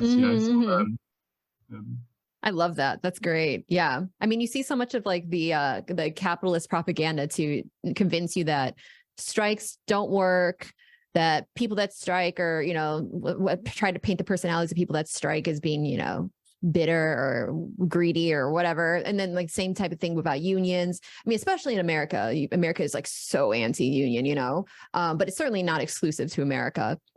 But so to what you're doing is like anti-propaganda, I guess. Propaganda for, and I don't mean propaganda in the bad way, by the way. Propaganda is like a neutral term. It's just that typically when we're dealing with it from like these huge oppressive institutions, but like propagandizing what you're doing, like advertising what you're doing, I think is great. And what you're doing when you're having fun and enjoying yourselves and keeping the energy up, I think it's really awesome because it's providing that different perspective, and it's helping to it's providing a really necessary, needed perspective that, hey, it's actually like awesome to do this. It doesn't also striking and unionizing, it doesn't have to be this like depressing, dreary thing. It can actually be really cool and really like a coming together of a bunch of people with like very much aligned interests and like feeling powerful, having power, which I love. You love to see it, it's fantastic. And no, I was going to say that unlikely a lot of senior management and people would say that like union are the troublemakers of the company. Actually, union members are the ones that care for the company and care for the clients, and that's why they go out and fight for the company, because it's not only about caring for my work and my clients, it's about caring for the survival of my company, survival of what we are actually delivering, our ethos, our moral compass, our ethics is all. And that is what union members are doing. They are fighting for those ethos. They are fighting for the ethics and the mission. So yeah, it's not about troublemakers. It's about people that care. Yeah, and I think definitely, senior management like will sort of try to, particularly with like the notices they were releasing before, kind of try to big sort of, pickets up to kind of be this, potentially intimidating experience, or with, they'll have the kind of the do's and don'ts that they put in services of being like, there should only be 6 on the picket, and they shouldn't be sort of, there's like the sort of trying to kind of big up to be this sort of, this potentially intimidating experience. And I think sometimes that kind of feeds through to works as well. I think, personally, it's the first strike I've been on, and for a lot of workers as well in St. Mungo's. And I think it's been amazing sort of where we've kind of, you have this idea maybe of a picket line, and this idea kind of perhaps sort of, that you've got from, what we're kind of, like you said, what we're told by senior managers, sometimes in, kind of corporate media as well, sort of what a picket looks like. And in reality, it's just you're there, you're having a bit of fun, you're trying to persuade your colleagues not to cross the picket line. You're holding up a honk for a fair pay sign, to get sort of passing vehicles to give you a bit of support, and just sort of making a bit of noise with some vuvuzelas and a bit of music. But it's really, I think it's a really nice experience. And I think a lot of people who are sort of, where maybe sort of reluctant to sort of come out on a picket or picket their own services, and sort of found on the first day, like actually that's, it was nothing compared to sort of what I thought it was going to be, or, it was much, a much more of a much better experience than I kind of had in mind, I guess. So it's been, that's awesome. Really, I love that. What I want to know actually is, have you received any sort of like, I know that your unions existed for a while, and so this might not as much apply, and this is the power of unions chat. They can help prevent this from happening, but has management threatened you at all? They are not able to threaten us because we have a recognition agreement. So legally they are not bound, but they have tried to get to know who was going to go on strike. They have been bullying some of our colleagues by texting them, it's 9 o'clock and you're not here, I'm following the procedure. If you're not replying to me, I'm going to call your next of kin. That is bullying. That is bullying. That is trying to prevent a person to use their legal right to strike. And that is something that is been happening and is being reported to us, and that is totally unwanted behavior, because legally we're not under any obligation to let our employer whether we're going to take a strike action or not. Fortunately, it doesn't seem like it's been kind of like a directive from above, but there definitely has been a couple of instances, sort of that kind of message of this kind of false pretense of concern where, we've had, and it's the same, I think it's like the same template of message where they've just sort of said, please send a message, otherwise we'll have to, if you don't call by midday today, we'll have to call your next of kin, because we have to follow a procedure, and or just tell us if you're on strike, so we know. And it's really transparent what they're trying to do, and sort of trying to figure out if who's on strike, and it's just really dressed up, and it's really false pretense of concern, and sort of, oh, we're worried about you, but it's really obvious what they're trying to do. And it's something that we've kind of brought up with, we sort of like raised in like Unite, as well, like with sort of Unite's like legal department as well. But I mean, just sort of there has been, fortunately, it hasn't been kind of it hasn't been sort of across the board, but there's definitely been individual instances of sort of intimidation, I guess. And oh, wow. What is the technique of that? Because I don't think we have this, or I'm not as familiar with it in the US, at least. When an employer is threatening to call your next of kin, what does that mean exactly? They're going to call your kids and then say what? What is the plan? So so usually what we have on the procedure is like in normal work time, if some of our colleagues don't show up, me as a manager, myself, if they don't reply my messages and I don't know that they are on annual leave or off sick, I would try to contact them first. And then if they don't reply, I will contact the next of kin. But that would be on a normal working day where there is not been a notice to take strike action. What in my team was done during, like, for the strike was, whoever is coming to work, please email your manager, or email the regional head, or email the director to let them know that you're in. But no one would be asked, are you striking or not? Because they know that that is completely illegal for them to ask. Yeah, I think it's usually it's much more like usually call sort of next of kin as well. If we might do call next of kin for service users where they've been missing or something like that. But it's a really clear, like during the strike, that there's no sort of procedure sort of to have to call your next of kin. If you do it, is clearly it's clearly sort of as a sort of a method of intimidation. It's completely sort of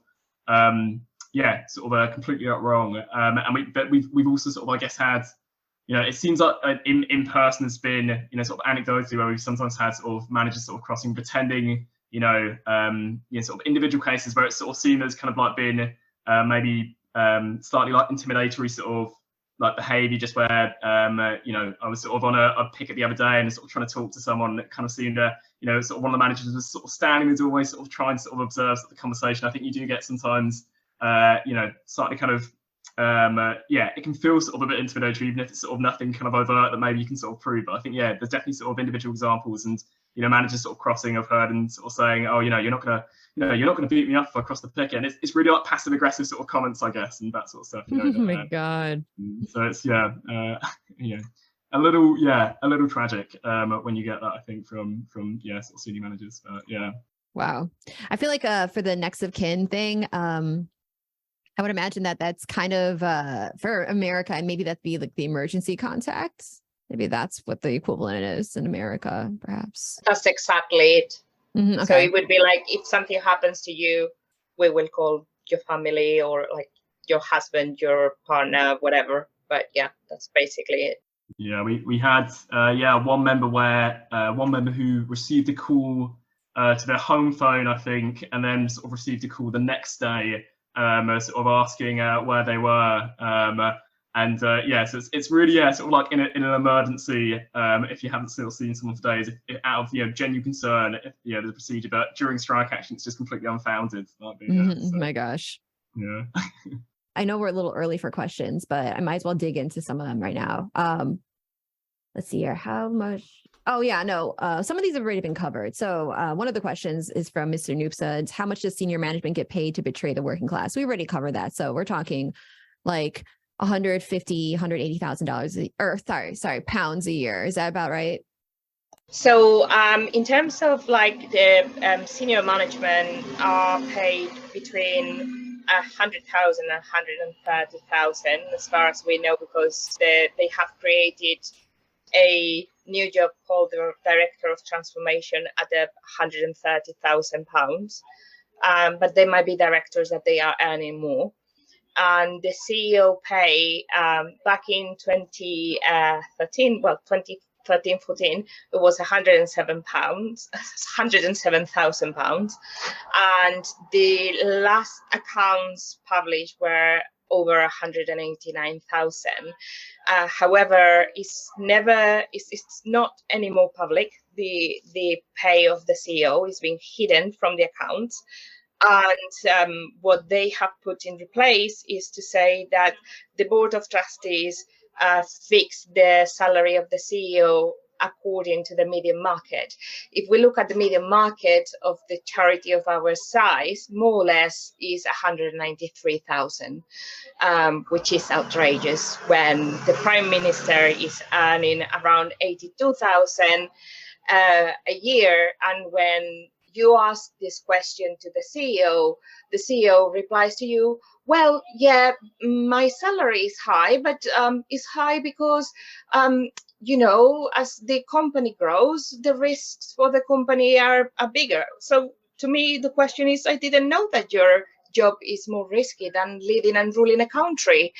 But also, are you actually diminishing the fact that our teams are smaller and we are actually having to deal with more clients? Is that not enduring more risks for ourselves too? Mm-hmm. Yeah, the line about risk really, really boils my blood. This is a very this is a very classic like capitalist myth that is perpetuated to like shut workers up.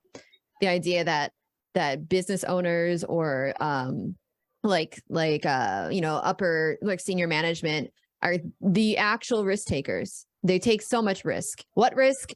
Don't ask, it's just there's risk, hand wave risk. And so they are justified in taking as much money as they want from the workers. Well, I imagine that maybe there is an element of risk, and that element of risk that they're talking about is being investigated for things like fraud and tax dodging, and all these kinds of things. I'm not pointing any fingers at anyone in the management of St. Mungo's, but you have to ask, if someone immediately jumps to risk, who is squirreling away 150k a year for a potential scenario where maybe they aren't earning that amount of money ever again in their life because they're not going to be appointed as the CEO of another company due to like fraud allegations or whatever. You have to ask yourself why they've immediately jumped to that kind of thing, right? But yeah, no, I agree with you. Like, it is, even if that's not the case, it's just such a fuck you to the workers. Think about the risks that workers have to go through. Think about the risks that everyone has to go through. Like, I'm sure like Andrea, like, working with people in prison can be risky. You know what I mean? Like we here at Red Planet, we expressly show solidarity with prisoners, but it would be completely a lie to say that there isn't a risk associated with engaging with prisoners. So also what Andrea was saying before with that continuity, there's a risk to the clients as well. So in this case with the prisoners, if the caseworker is, cannot remain in the company because they just cannot sustain themselves on such shit pay, then you're going to have to get somebody new who's going to have to go have that prisoner talk about all their trauma once again, tell their whole life story, try to build a relationship just to have that person yoinked again and then replaced. So there's plenty of harm and risk that is occurring to everyone except for the upper management who claims risk as the reason that they need to be paid so much.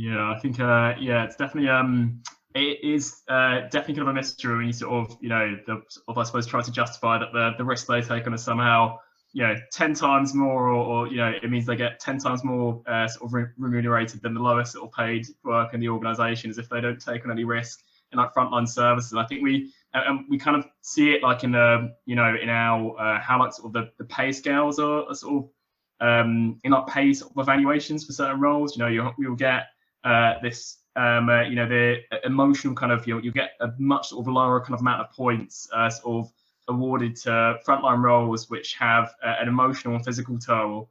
You know, and because of that sort of, you know, because of the you know, it's sort of, yeah, kind of a risk to, I guess, your well-being in these sort of frontline services, and you get such a sort of low portion of value kind of put towards that when they're sort of judging how much that role gets paid compared to, you know, compared to sort of more senior roles where, you know, if you know, if you're handling like you know, a big, you know, like a big budget, or if you're handling sort of if you're line managing quite a few people, and that's not to say there's not responsibilities involved in these roles, because, you know, obviously I do think, like, you know, there's responsibilities sort of like managerial roles as well, but, you know, I think for our CEO to sort of say that somehow their responsibility is sort of, yeah, worth 10 times the amount that most paid work is a little yeah, no.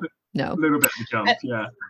And for example, myself, that I have gone through bidding and tendering and writing projects, etc. What I think about is just like in the prison that I started, initially we were a team of 3. Now there is only one person doing the same job that we used to do, with more admin work to do in addition to what we were used to do, for the same salary. Which is just crazy, because according to our CEO, if we have to do more work, if we have to take more risk, we should get more money. But that only applies to her. Yeah, that doesn't apply to, no, yeah, exactly. But also, like, if we think about because, for example, recently the mayor of London gave £2 million for rough sleepers, and you would say, like, well, that would be a boost for our salaries, right? But no, because actually so back in 2021, the senior management, the exec of St Mungo's, decided to get rid of a team that was called property services, that were usually getting maintenance to our buildings, and they were running reports on how the building states were, the repairs, etc. They got rid of them to make cheaper the central services cost. So you would say, all right, so they trying to save money on central services, fine, but then again, this February we get to know that all our contracts need to now change from 14% budget to central services to 16% budget to central services, and you cannot help to not wonder why we're getting rid of employees, why we're making redundant people, if it was to reduce costs, but now we have to increase them if our salary has not increased. There has been very poor decisions about systems to use, for example, like the rent system. There has been losses in there. There has been poor decisions in terms of bidding into tenders of services that we were working for years and years and years, and it seems that there has been no consequences for those people making those poor decisions. Just saying, well, yeah, there are things that happen. Well, no, because if I did actually take a poor decision that did affect my job, I would be out of the job. Again, it's like this like weather thing, you know, it's just like it's just a they and us thing.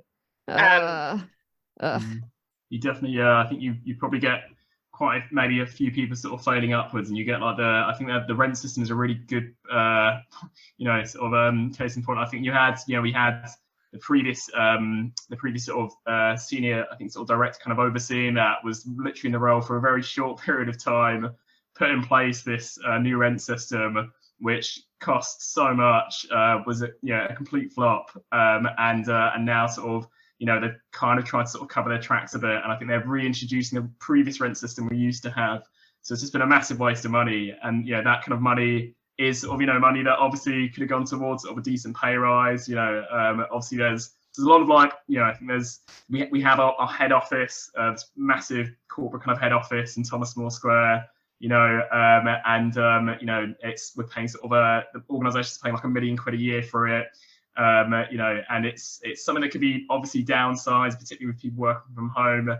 But yeah, it's so there's a lot of we spend like a fortune in sort of contractors on agency workers, yet alone agency workers during the strike. Obviously where management have been hiring sort of scab labour to perhaps in case we've had 3 agency workers to 1 full-time staff.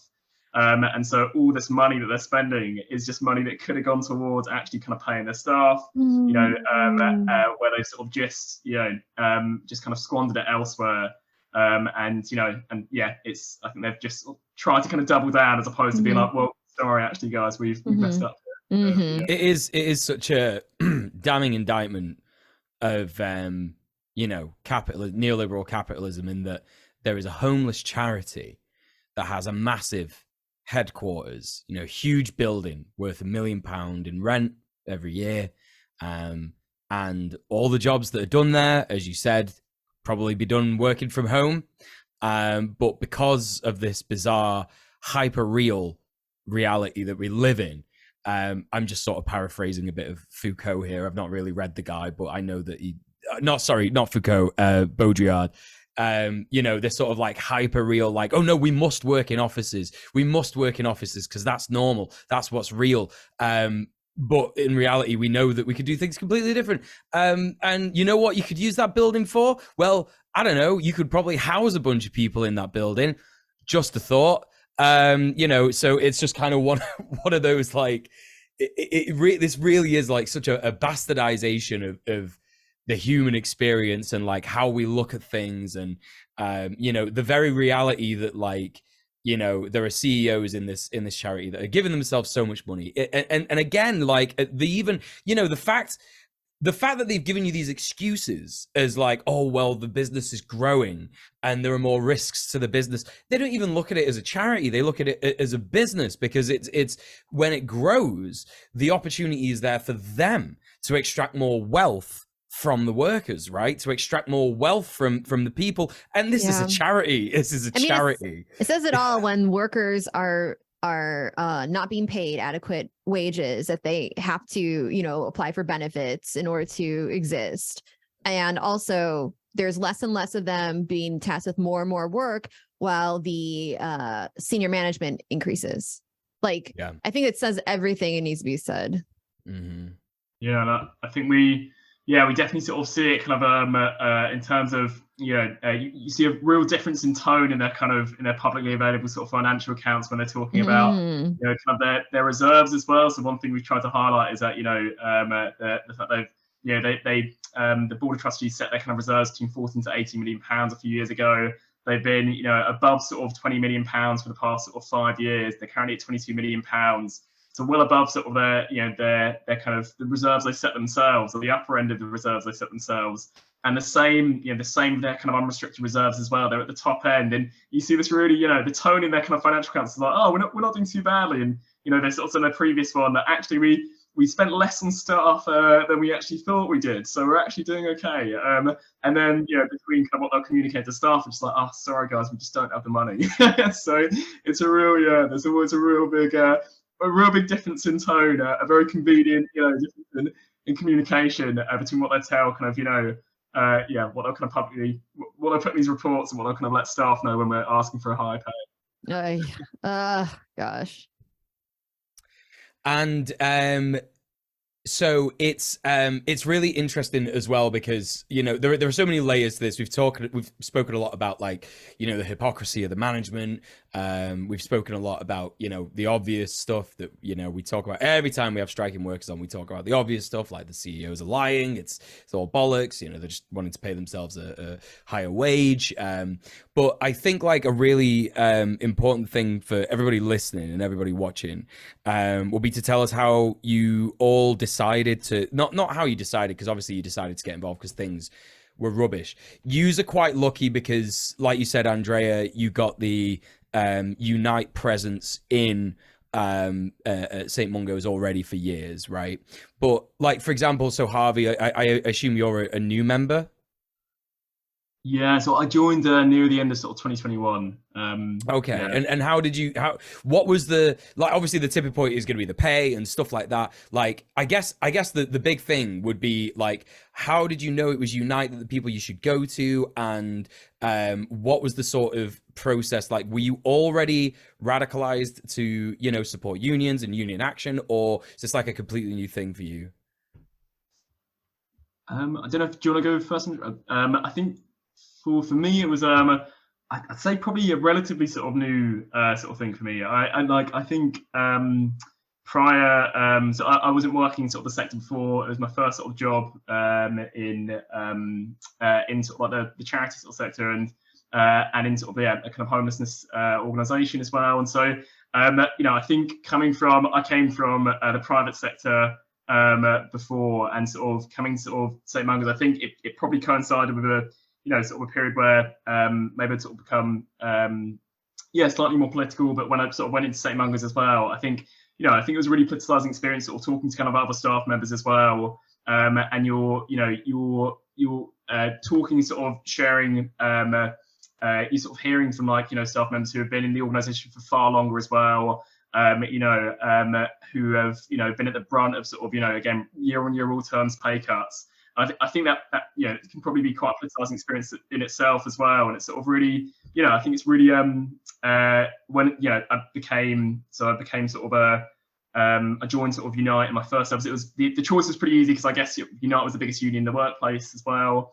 But yeah, sort of became a member and then sort of decided to become a rep sort of after my probation period. Just because, yeah, I really wanted to sort of get involved. I thought, you know, there was because of my first job in the charity sector, I think I came in probably quite naively, maybe like a lot of people, sort of thinking, oh, you know, it's a charity, it's, you know, it's doing good things, and you know, and it is, you know, that's not the. I think it's the frontline workers are doing great things, and, you know, my colleagues as well, you know, all, again, they make the organisation.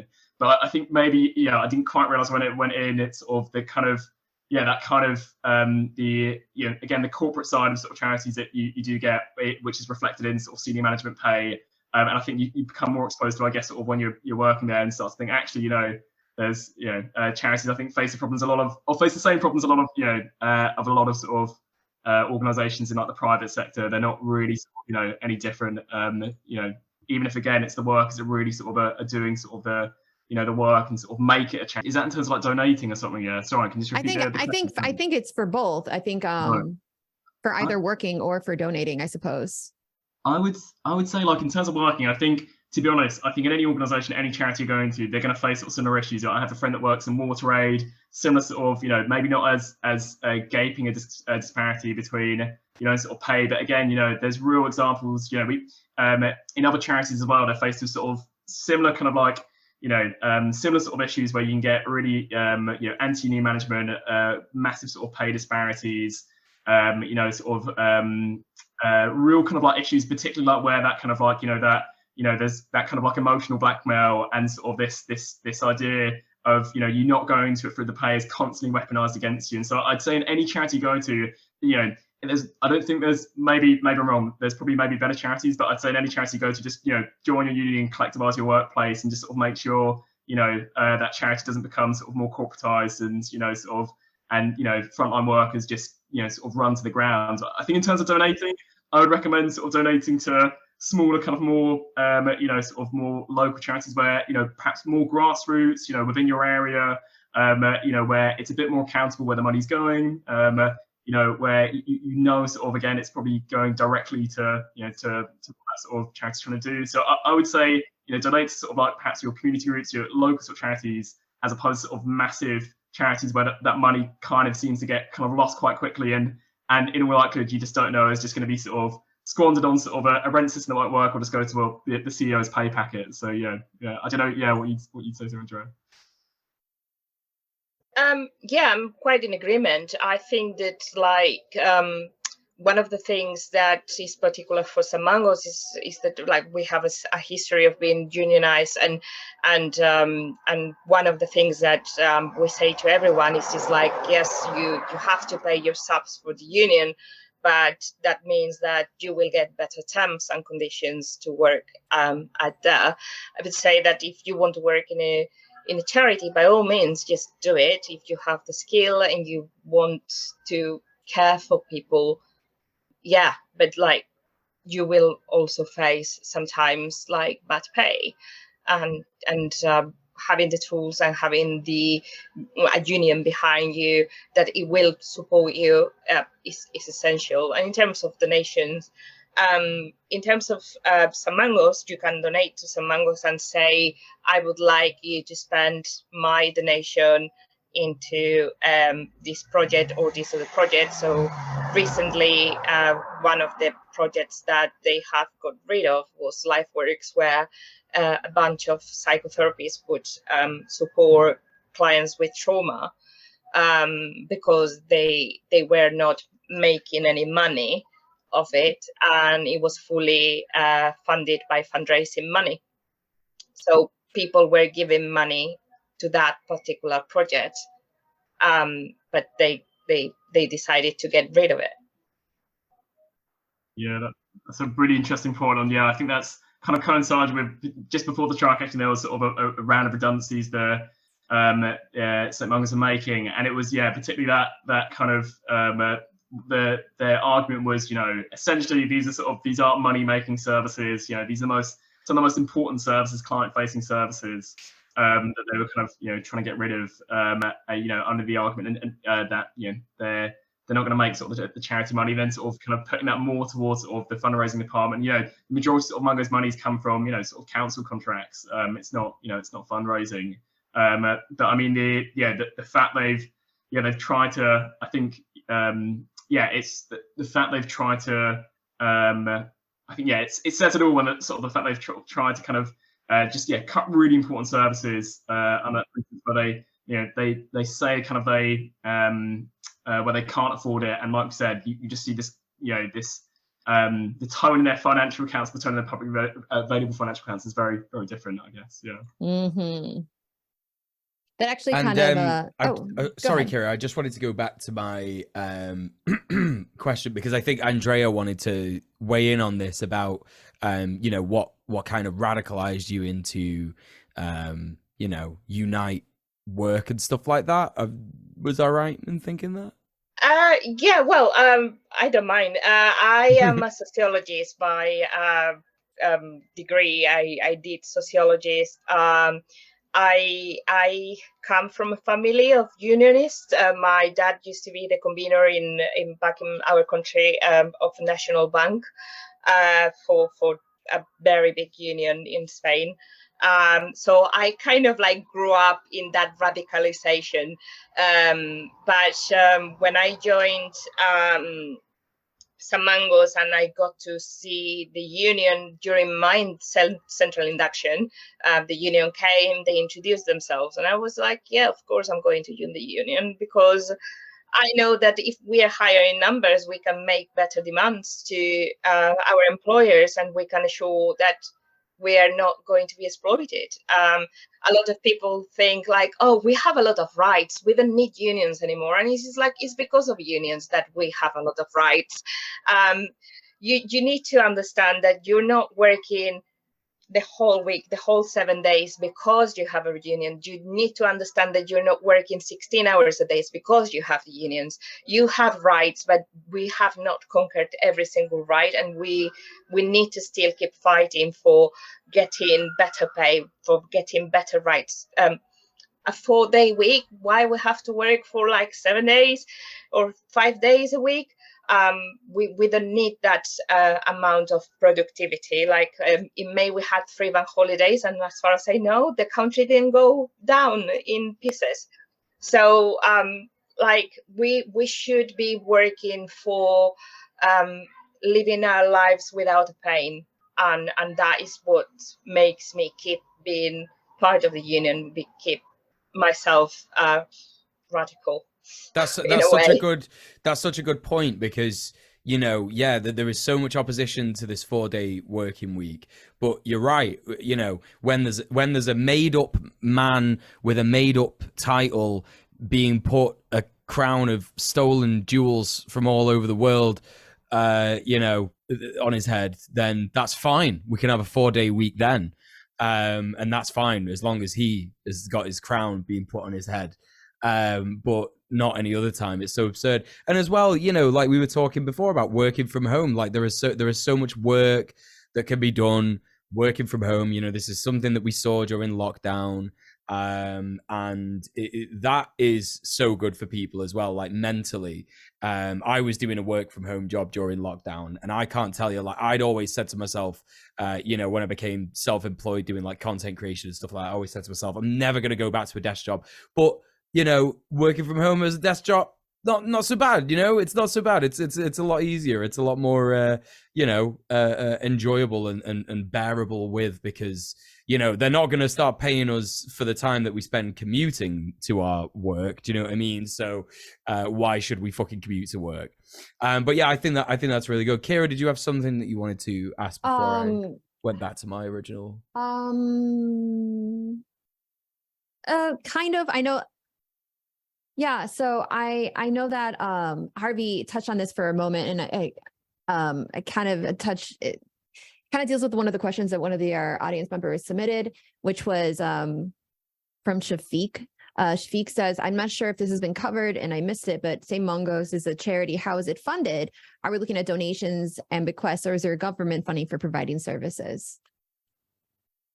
Yes, so a lot of our funding comes from government. So, for example, the GLA or different councils, they have their homelessness strategy, and they put to tender projects. So we do write our bid, we submit it, and if we are successful, we get that contract and we deliver.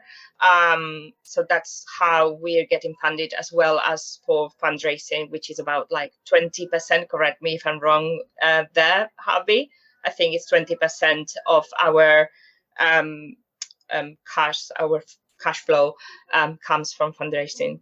But the rest is usually, so for example, in the project that I work, is funded by the Ministry of Justice, and we work together with probation, and that's how it funds. Like my project, for example, it just funds basically the front line and the team leaders and service manager, and that's what it covers. It doesn't have any extras, or there is no savings. This is a very tight thing that has been I mean, not every single head or regional head is just greedy. So for example, in my department, all the front lines are specialists, because they just don't want to have entry-level people that are poorly paid. They are going to go into prison, so they want to show appreciation by doing the job evaluation to specialist roles instead of like just a duty worker or a project worker. They are specialists and they are considered specialists. But that is not the case for every single service. There are services where there are people that are more junior to specialists, where they should be specialists. Mm-hmm. I think, yeah, one thing that we because it gets a lot of majority of funding from sort of GLA or like the Greater London Authority or like council contracts. I think one thing that we one thing that's quite clear is that kind of race to the bottom in sort of council contracts. So it's sort of obviously it seems to comes against sort of other organisations, and we're again sort of quite we've got a relatively sort of like strong kind of like unionised workforce compared to other charities like sort of in the sector like Think Ahead and other charities where where the pay might be worse, where there's where sort of the the working conditions will be worse because they don't have as unionised a workforce, and you definitely get sort of this competition where sort of other charities are trying to undercut and just sort of end up sort of just short staffing services, paying them and taking it basically sort of out their pay. So I think there's definitely sort of bigger kind of culprits as well, and sort of I think it is just it's a problem sort of in the charity sector, I guess, where particularly I guess where councils are sort of offering will sort of take the kind of the lowest funding in part sort of driven by austerity, but you get these sort of like it just becomes a real race to the bottom, I guess, and it's wicked. In terms of support, we have had a couple of people question as to where we can donate to the strike fund, and we've had some people send us over a Just Giving page. Is that the right one? I just want to make sure that it's correct. It's yes. So we have the Just Giving page. If you look for it, we have a little bit of a background of what we're asking and where it's coming from. Is that the best way that we can support you? Like, how can we support you in this strike? Well, donating for the hardship fund is one of the things, but you can come to picket lines. You can follow us in our Twitter account. You can come show solidarity. You can email our CEO and tell her that what she's doing is not right. You can write to your MPs as well, and ask them to put pressure on the executive. Harvey. I think that that's just it. We've got like the fundraising page. Contributing to our hardship fund makes a massive difference, obviously, and then we've got hopefully next week we're trying to set up a letter on sort of megaphone where people will be able to sort of send that letter to Emma Haddad, our CEO, basically sort of demanding that she comes sort of to the table with us, and also just sort of emailing your councillors as well. Particularly if there's sort of obviously a St Mungo service in where you live, sort of makes a massive difference just to sort of get a bit of coverage and sort of a bit of pressure on sort of the organisation to come to the table. But I think obviously the hardship funds are is really helpful. Sorry. Oh no, I was just gonna say a little funny story because I was late to the show today. I had some trouble with trains. And I thought that we were going to be speaking to staff from St Mungo's about the homeless crisis, so I actually tagged them in the tweet that I did that was quote tweeting. I said, we're talking to St Mungo's about the homeless crisis, but obviously since then I've quote tweeted it and added them again and said, oh, actually we're talking about striking service workers, so what are you doing? Pay them more, you losers. So you could do that as well if you like. That's probably not going to be that successful, but I did my part basically. Chat, what are you doing? No, but I think that there's some really good bits of homework there. But you were saying, Harvey, sorry, go on. Oh no, I was gonna I think that's kind of an interesting point, because I guess I suppose we've sort of like mentioned it. I mean the two are like really linked, I guess, right, as well. Like we've had just where home, where the government where just like service has been completely cut to the bone. Homelessness has increased, and it just sort of means that you get people who aren't able to sort of afford their bills, can't sort of less sort of affordable housing, end up sort of on the streets, and it ends up obviously you end up with services that are already cut to the bone, sort of facing more pressure and putting that pressure becoming on sort of frontline workers. Like recently we had our service in Brighton was it's called No Second Night Out, really important service, and it was kind of a clear example where you get that kind of cascading effect to where central government cut funding to Brighton and Hove City Council to fund the service, and Brighton Hove sort of passed that on to the service, and then Mungo's refused to finance it, so you end up with the service users there, some of them facing homelessness again, and obviously staff being made redundant. And so these sort of cuts are just sort of they're so sort of intimately linked, I guess, just where you get where service users are impacted by these cuts, and then obviously staff as well. Yeah, I did want to mention, because obviously being an activist with Greater Manchester Tenants Union, like what we do is inherently linked with the kind of work that St Mungo's and Shelter do. You know, we were supporting Shelter on the picket lines, you know, not just for general solidarity, but, you know, for that reason. It is just kind of one of those where it's like, you know, if you understand anything about the UK, well, not even the UK, just like the whole world right now, like, you know, I think it's short-sighted to say this is just a UK issue. But worldwide right now, the inflation and you know, demand on working class people to pay more for their existence, to pay more rent, to pay more for groceries, to pay more for and work harder to try and get that, you know, it's so like it's so incredibly like frustrating to see a homeless charity having to go on strike, because we know as a tenants union that our work can only go as far as like eviction resistance. When someone is then evicted, they are at the mercy of charities like St Mungo's or the council, and the council are fucking shite. You know, we've had members who've been evicted, and the police and the, you know, social housing providers have said like, oh, don't worry, they're on the housing list, they're on the homeless list, the council know about them, and we phoned the council and they don't know who these people are. And you know, it's just tale after tale of like the similar things happening. You know, and the CEOs of St Mungo's should not be able to sleep at night because of that. You know, like if but again, you know, they don't live in the same reality as us. They don't even live in the same reality as the people who are working for them, in terms of that.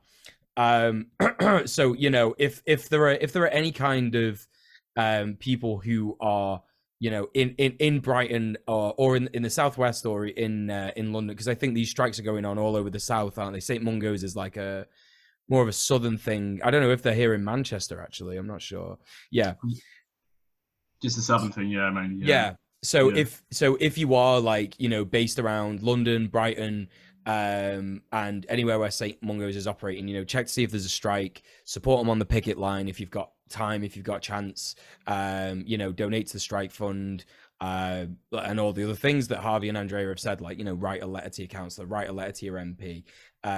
You know, MP, like, you know, we talk here a lot on Red Planet about like her electoral politics is a waste of time, yada yada yada, but you know, some MPs are listening and they have a degree of power. Some councillors are listening and they have a degree of power. You have to weigh up who is listening and who is likely to listen, and even if they're not likely to listen, is flooding their email inbox going to annoy them enough to actually bring it up in Parliament, even if it's in a negative way? And will that, you know, start a discussion? Will that start something happening as a result of that? You know, some actions may feel pointless, but, you know, if you try something enough, something will stick to the wall, essentially, is what I would probably say about that. Yeah, definitely. I think we've got, and yeah, it's been really nice to get some support from like certain councillors and certain MPs as well. So I guess there's sort of like immediate term actions that would really, you know, that would help. I guess longer term as well. I know you sort of, you mentioned about the renters union as well. I think definitely, I mean, and just to mention as well, we've had it's been really nice to get support from particularly like Acorn and Haringey as well. We've been doing like bucket collections for us. And as well, and it's a really sort of nice demonstration of solidarity. But I think in the long term, you know, one way of sort of, you know, just definitely, join. Obviously, I suppose, you know, the message would be, don't just join your trade union, obviously, but join our community union as well, like Acorn or, you know, London Renters Union are good as well. But yeah, I mean, they're sort of, you know, like it's part of, I suppose, the same sort of, the same kind of fight as well. And I think, it's been really great to sort of see the solidarity from Acorn on sort of like the picket lines and sort of just getting sort of money for the hardship fund. But, you know, it's by joining a community union, I suppose we can sort of stop, you know, like those immediate actions are really important, right? Sort of stopping evictions, you know, putting pressure on the council to house people, you know, to particularly those in most like priority needs. So, you know, I think, super important as well. Mm-hmm. I think we should just ask the rest of the audience questions anyway, because we're at that time anyway, aren't we? So we will ask, Shafiq had an initial question and they said, my question, what proportion, if any, of upper management, you're going to like this question, have experience of doing your jobs, of working directly with service users? We don't know the numbers. I would say that not many, and the ones that have, it's been very long time ago. I would say that, like, I think one of the mistakes that our board of trustees made was to not give the position to the person that was named interim CEO of the company, because she was a person that had been frontline worker. She was a person that was from the bottom to the top, working through the years. And there was a person that frontline had an empathy with, bringing in someone that has not experienced in the homelessness sector, that has always worked for the government, that has worked with the Home Office during the Rwanda deportations, doesn't bring much empathy to the workforce or any confidence at all when the Home Office department that she was working at was under special measures. So, yeah. So hang on, have you mentioned this previously? Have I just missed that? She works for the Home. She worked for the Home Office. Probably we forgot to say that. Jesus Christ! Oh my God! Well, you know, our audience at home will know what kind of a person she was the director of the asylum seekers and refugees department. And she did implement, as well as on Priti Patel, policy of the Rwanda deportations. So what we're talking about here is potentially, so this is someone who is, you know, they've worked with the government in, I guess, a civil servant capacity for the Home Office. And again, you know, is now, well, a policy advisor, you know, a policy advisor, someone who advised the Tory government on immigration and asylum. You know, and so you know what, right? Yeah, you know what kind of person this is already. And what we're talking about here is that person is now the head of a homeless charity. So, like, you know, what kind of empathy does she have for homeless people in this country? And again, you know, this is sort of, we're seeing so much of this where there are like ex-Tory government, you know, whether it's policy advisors, whether it's civil servants, whether it's councillors, elected officials, you know, in positions of power in NGOs, for example, in you know, regulatory boards and stuff like that. So it again, like, you know, this is extremely fucked. Wow, that's absolutely absurd. Thanks for telling us that. Yeah, it's particularly sort of shocking because I mean, you know, it was reportedly as well. Emma Dad, our CEO, was on like 130k when she was in post. In this sort of senior role in the civil service of, you know, enforcing a lot of like, you know, anti-immigrant sort of draconian sort of legislation, you know, sort of imposed during like Manson barracks, you know, Napier, and she, you know, she's gone from 130k to 180k sort of in this role as well. So I think that the fact is, you know, sort of seeing this as an, you know, you might, you know, maybe if she was taking a pay cut, you might think, oh, actually, maybe I've sort of gone, I want to do something sort of good. I want to go and work for a homelessness charity. But the fact is, she's not even taking a pay cut as well. And Mungo has a really pretty bad history with sort of working with cooperating the Home Office as well. Though a few years ago, they were found to act unlawfully with the Home Office for facilitating deportations and going out with outreach teams with enforcement officers and effectively sort of cooperating with sort of enforcement officers over you know, information over, you know, vulnerable migrant rough sleepers. Which, you know, some of whom ended up being deported, and so they were found to have acted unlawfully. You know, Unite as well sort of helped to bring a case against them with, I can't remember, it was the Public Information Law Centre, and they were found to have sort of acted unlawfully, and they had to sort of issue kind of an apology about that. But yeah, so it's a I really mean, not good that image. basically was brought up by the convener from the union back then, back in 2016. We were saying that we're hearing the reports that outreach workers are actually forced to work with these people to go through deportations, and they solidly deny it. Then a report came up, and actually it was literally said all along that it was true what the union was saying. The director that was in charge of that outreach team, or the outreach teams, is still in post. So that there has been no consequences, obviously, for that director. The CEO left. That CEO at the time left. We don't know whether he left because he was told like you messed up, or just in case they were going to ship him out. But yeah, I mean, when she came, when Emma Haddad came to San Mango's, we have like San Mango's honors diversity by having like loads of networks in terms of diversity that are those diversity networks are part of the core of San Mango's and is the core of our employees.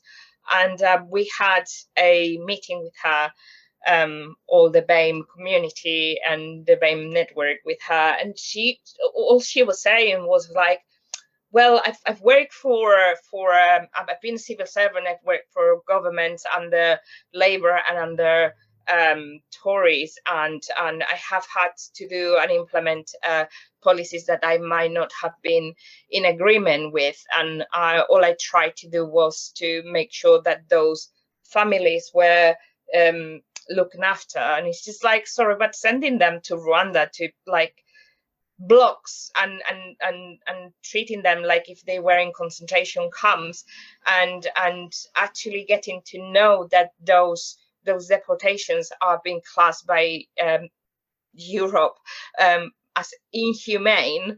How on earth you can actually say and play the victim, saying that all I was trying to do, it was a good job. Sorry, I didn't know that you had Suella Braverman or Priti Patel putting a gun on your face, saying if you don't do it, you're going to die. If you are not in agreement with the policy, if you're not in agreement with something that your government is actually asking you to do, you can leave your job. Yeah. And keep your morals. That to me, that only shows that there is no moral compass for that person, because there is no spine, there is no bond, there is nothing. It's just like they tell me to do this and I'm going to do it. And if someone calls me up on that, I will play the victim. That's all I can say about that. Nobody was forcing her to do the job. She was getting 130K a year for doing that, for putting people that were fleeing violence, fleeing war, into concentration camps. How you live with that, I don't know. Yeah. I wouldn't. Yeah, it's so horrible. Sorry, go on, Harvey.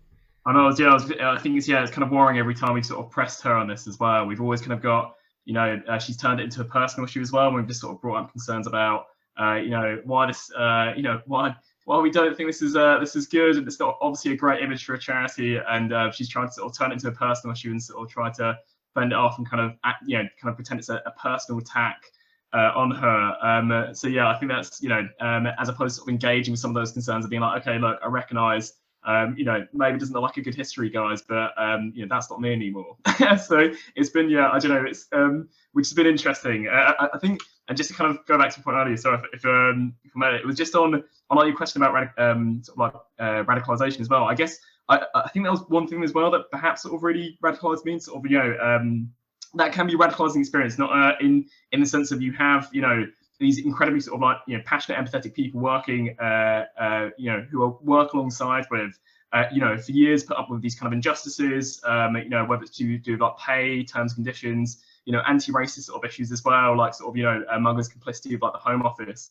and how you have that year after year, but then you have this incredible resistance by staff as well, and sort of how they haven't been afraid to sort of go on strike in 2014 or in 2019, and they haven't been afraid to raise these issues and collectively sort of push back against them when they do happen. So I think that in itself is quite a radicalizing experience. So you do have, you can have those injustices, you can have, you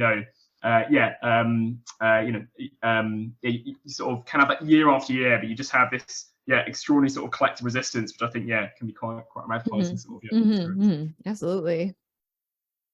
So, well, that was a whole bombshell. We have one final question. Oh no, sorry, we have two final questions. So Awesome Grebe, she says, have the St. Mungo's senior management tried to control the narrative and optics by doing anything like offering a concession, but framing it like it was their own idea and then being so generous? I feel like you've already spoke about this, about the 2.5% raise, but is there anything else alongside that they've done? So what they said initially, they offered, like, the initial was a one-off payment, then they came up with like $1 million for the whole workforce, which worked out at 2.25%. And what they are now saying is, but what we were offering them was almost a 10% rise, because what they were doing is that our salaries are linked to the civil servants and council workers pay scales, and they get negotiated by the 3 biggest unions in the civil servant workforce.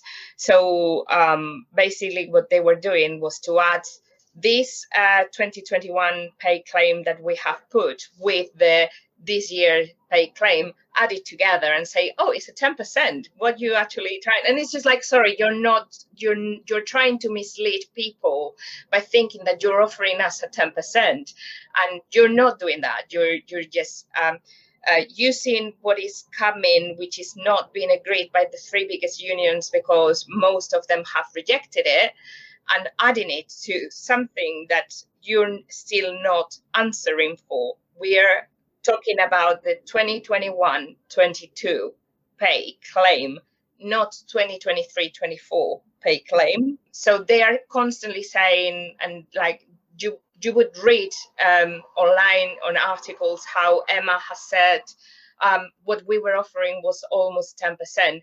Even that is not realistic. Even if they did add that, it's not real, because how they did put it was 225% for the lowest pay scales, but those who are in the middle management or like junior management would get around like 1%, and the new pay claim. So it's not even a 10% for the whole workforce, which is what we are asking. It's just for some of them there would be a 10%, probably around like 100 people. Oh my God. It's more this divide and conquer. I think they're thinking that y'all are going to say, well, that's some of us, that's good enough. And then it's just not going to be all the workers. It's kind of a tactic to shatter solidarity between workers. And also like they came with this one-off payment of £700, which we didn't agree with. And then they said, like, we are going to give it anyway as a help to the cost of living. But they didn't give it to the whole workforce. They only gave them to those who were under certain pay scale. So they kind of like made up that those who are like managers, like middle managers or team leaders, are not actually getting a bite of the cost of living. It's just like, sorry, but those who are in 6-figure salaries, yes, they are not actually, as I said before, they cannot find their organic eggs, but they can actually pay their bills.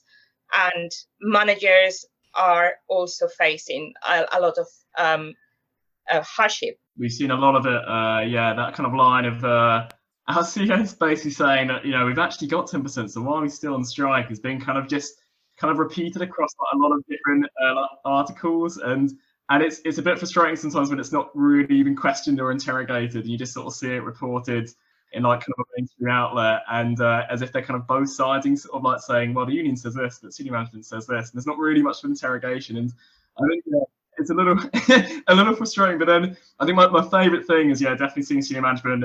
Going back to the question, I just sort of like, I guess, claim a lot of the stuff that that workers, Unite members push for, where it was even like the one-off payments, even though paltry, it was always at times when there was a bit more pressure put on, whether we'd be balloting or whether we'd, there's always at times a sort of, I guess, a bit of where the pressure be ramped up a bit, where they'd all of a sudden come up with a new offer and be like, well, look, we've decided to give you this, guys, just out of our own accord, out of nowhere. And so it's always like my favorite thing, just to just claim a union kind of, a union sort of win, I guess. But yeah, I think that is funny how like the narrative is always, we don't have the money, and lastminute.com is like, oh, we found in this little box £1 million, and it's just like, that you have the money, you just using it for something else, which is probably making a swimming pool or something for yourself, obviously. They've recently realised that I think it's so transparent that their lies, that they've disabled the comments on our kind of intranet. So they're like on the Q&As, people used to be able to put comments underneath them. I think they were getting so much pushback. They disabled just the comments so they could just effectively just pretend that there's no that what they say is gospel, and that nobody has any problems with what they're saying. So, and I would say that almost like every time that they, mainly Emma, when she's been challenged, she's been playing that victim of like, oh, you calling me dishonest, and he's like, no, we're telling you that you're misleading people and that we want honesty. We're not saying that you're a liar, but like you're actually trying to mislead people by saying what you're saying. So just be clear, just be transparent, be accountable of your actions. It's the same as me. If I don't do my job, I would have to face consequences. Your job is to be accountable for what you do for your employees. That's your job. It's like, I remember one CEO that I met that was saying, my job is just like, like after everything gets done, I put in order everything and I am accountable that everything is in order. So literally, you're not listening to your employees when they're actually telling you, we are not happy with how you're actually making us work. You're not getting it. You cannot say like, yeah, I've been thinking and I realized that is important for you, that pay is something that is important for you. Sorry, like we have a very big heart, but we have to have a living and a living wage. It's just like, a big reason they do that is because they never want to give the impression that what y'all are doing actually is effective.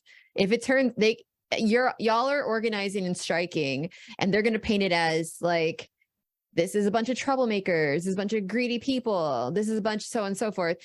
But they are being pressured into having to do something. So when they do something, they can't give the impression that what you did actually was effective, because then you're going to do it again. And this is like a huge thing that the ruling class does, is that they try to thwart even the tiniest of wins. Like, you're asking for such a small amount, even the tiniest of wins. If it's evidence that the working class can actually just look to each other and just come together and actually put pressure on the ruling class, because we have the numbers, we are the workers. Nothing happens without us, right? Plenty of things happen without senior management. Plenty. In fact, better things usually. But there's nothing can happen without the workers. And so when workers come together and actually like pressure that change, and because that pressure is real and it's effective, then the ruling class has to pretend they decided to be really good people on their own, because they can't show that what you did is actually effective. And we're seeing another, you're describing an example of this perfectly. We should move on to the final question because we're running out of time. But the final question comes from Naralon Starfire, and they say, how typical is the management's behavior in regards to the wider charity sector? And I think we touched on this a little bit because I spoke very briefly about the shelter strikes. But if you two want to expand on that, that'd be cool. Yeah, so I think, so like I think obviously it seems that there's other like Shelter had exactly the same. It's interesting sort of the parallels between like the Shelter strike and St. Mungo's strike. They had the same issues over, obviously year-on-year real terms pay cuts. They had the same arguments from their senior management, basically arguing that the money isn't there, and the same kind of discrepancy between what senior management was saying and what was publicly available in their financial accounts, which showed actually they had far healthier reserves than they were letting on. And so you have the same sort of like tactics that I guess sort of a lot of charities use, of sort of being like, oh, we're just a charity, we don't have the money, and then obviously that that kind of like that weaponization of sort of people's just sort of goodwill, I guess, and just people being passionate about their jobs to sort of try and persuade them not to go on strike. So I think there's definitely interesting sort of parallels between Shelter strike and St. Mungo's, but I think there's been strikes. So I think there's in terms of like you had you have sort of other organisations in sort of like certainly like housing as well. Like I think it's the regulator of social housing, if I'm not wrong, are balloting as well. And so I think there's we're getting people on the picket line from other organisations like SHP, the Single Homeless Project, who we work quite closely with, and sort of workers from there sort of kind of like encouraged by the strike action we're taking. Maybe where their union isn't as strong, and sort of I think it's again we all sort of face the same issues of like our charities sort of running down workers, ballooning management, and also a race to the bottom, sort of trying to sort of just get council contracts. And so I think there's a really there's a lot of like understanding when you get someone on the picket line from another organisation who kind of understands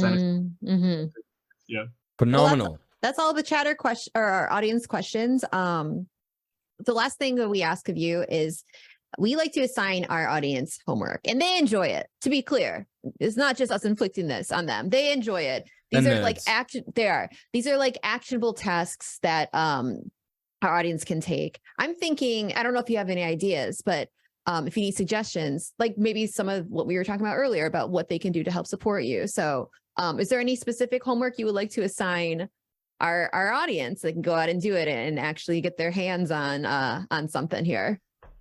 So I would say, like, if you have any local picket, come round, say hello to us. Ask us for a format to write to your MP, to email Emma, to put pressure.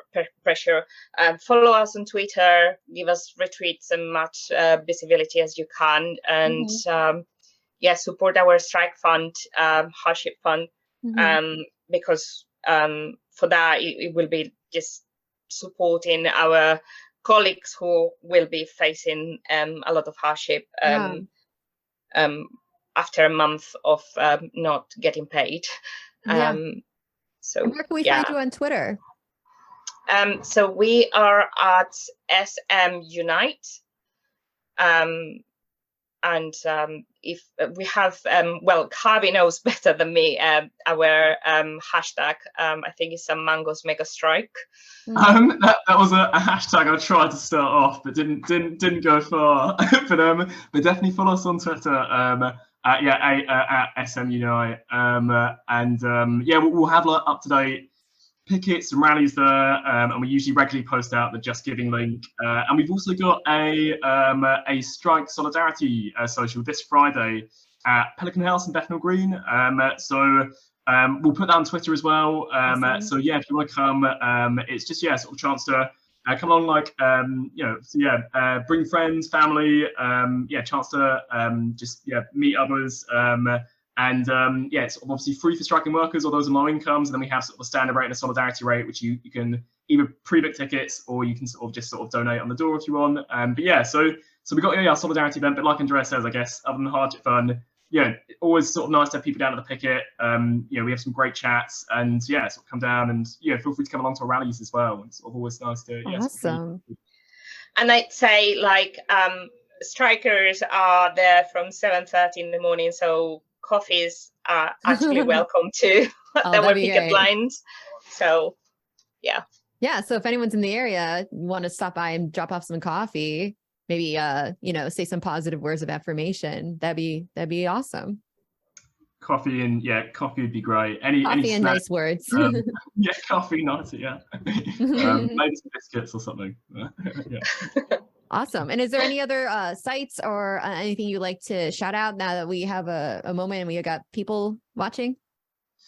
I think shout out to Acorn, Harry and Andrea have been great. Like I said, they've been sort of like helping us do like bucket collections and stuff like that. Been really cool. And just any organisation, I guess. There's so many of them. I know Andrea mentioned a few who've just sort of already donated their hardship fund. It's been amazing, sort of the show of solidarity. Really appreciated it.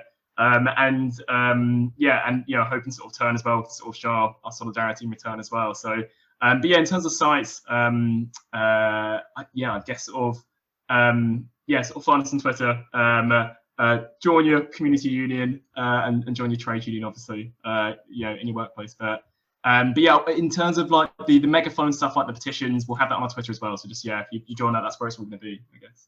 Awesome. Cool. Thank you so much for joining us. Massive solidarity with the strike. I hope you do amazing, and I believe that you will win. I believe that you will get your pay rise, whether it's the end of this strike period or the end of the next one. You will get it.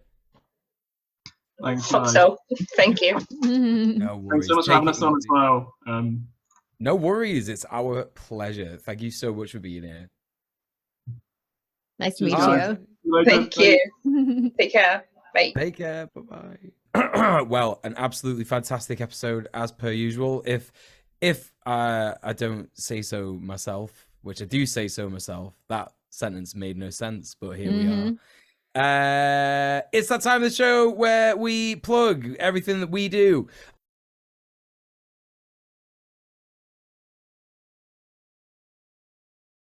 Thank you for supporting us. You give Conrad food literally every stream. We're looking for more money so that we could get an editor, so that we could attract more people to the show, so that we could show all the people all over the world just how based and awesome you could be if you help us seize the means of communication. And yeah, just imagine that. But before we go, we got some extra special links to shout out.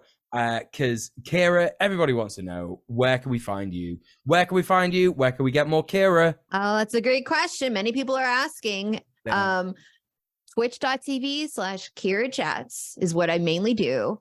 You can also find my not safe for work links, winky face, and my link tree. My link tree is linktra.ee/Kira Chat. So just type Linktree Kira Chats in Google. I'm sure it'll pop up too.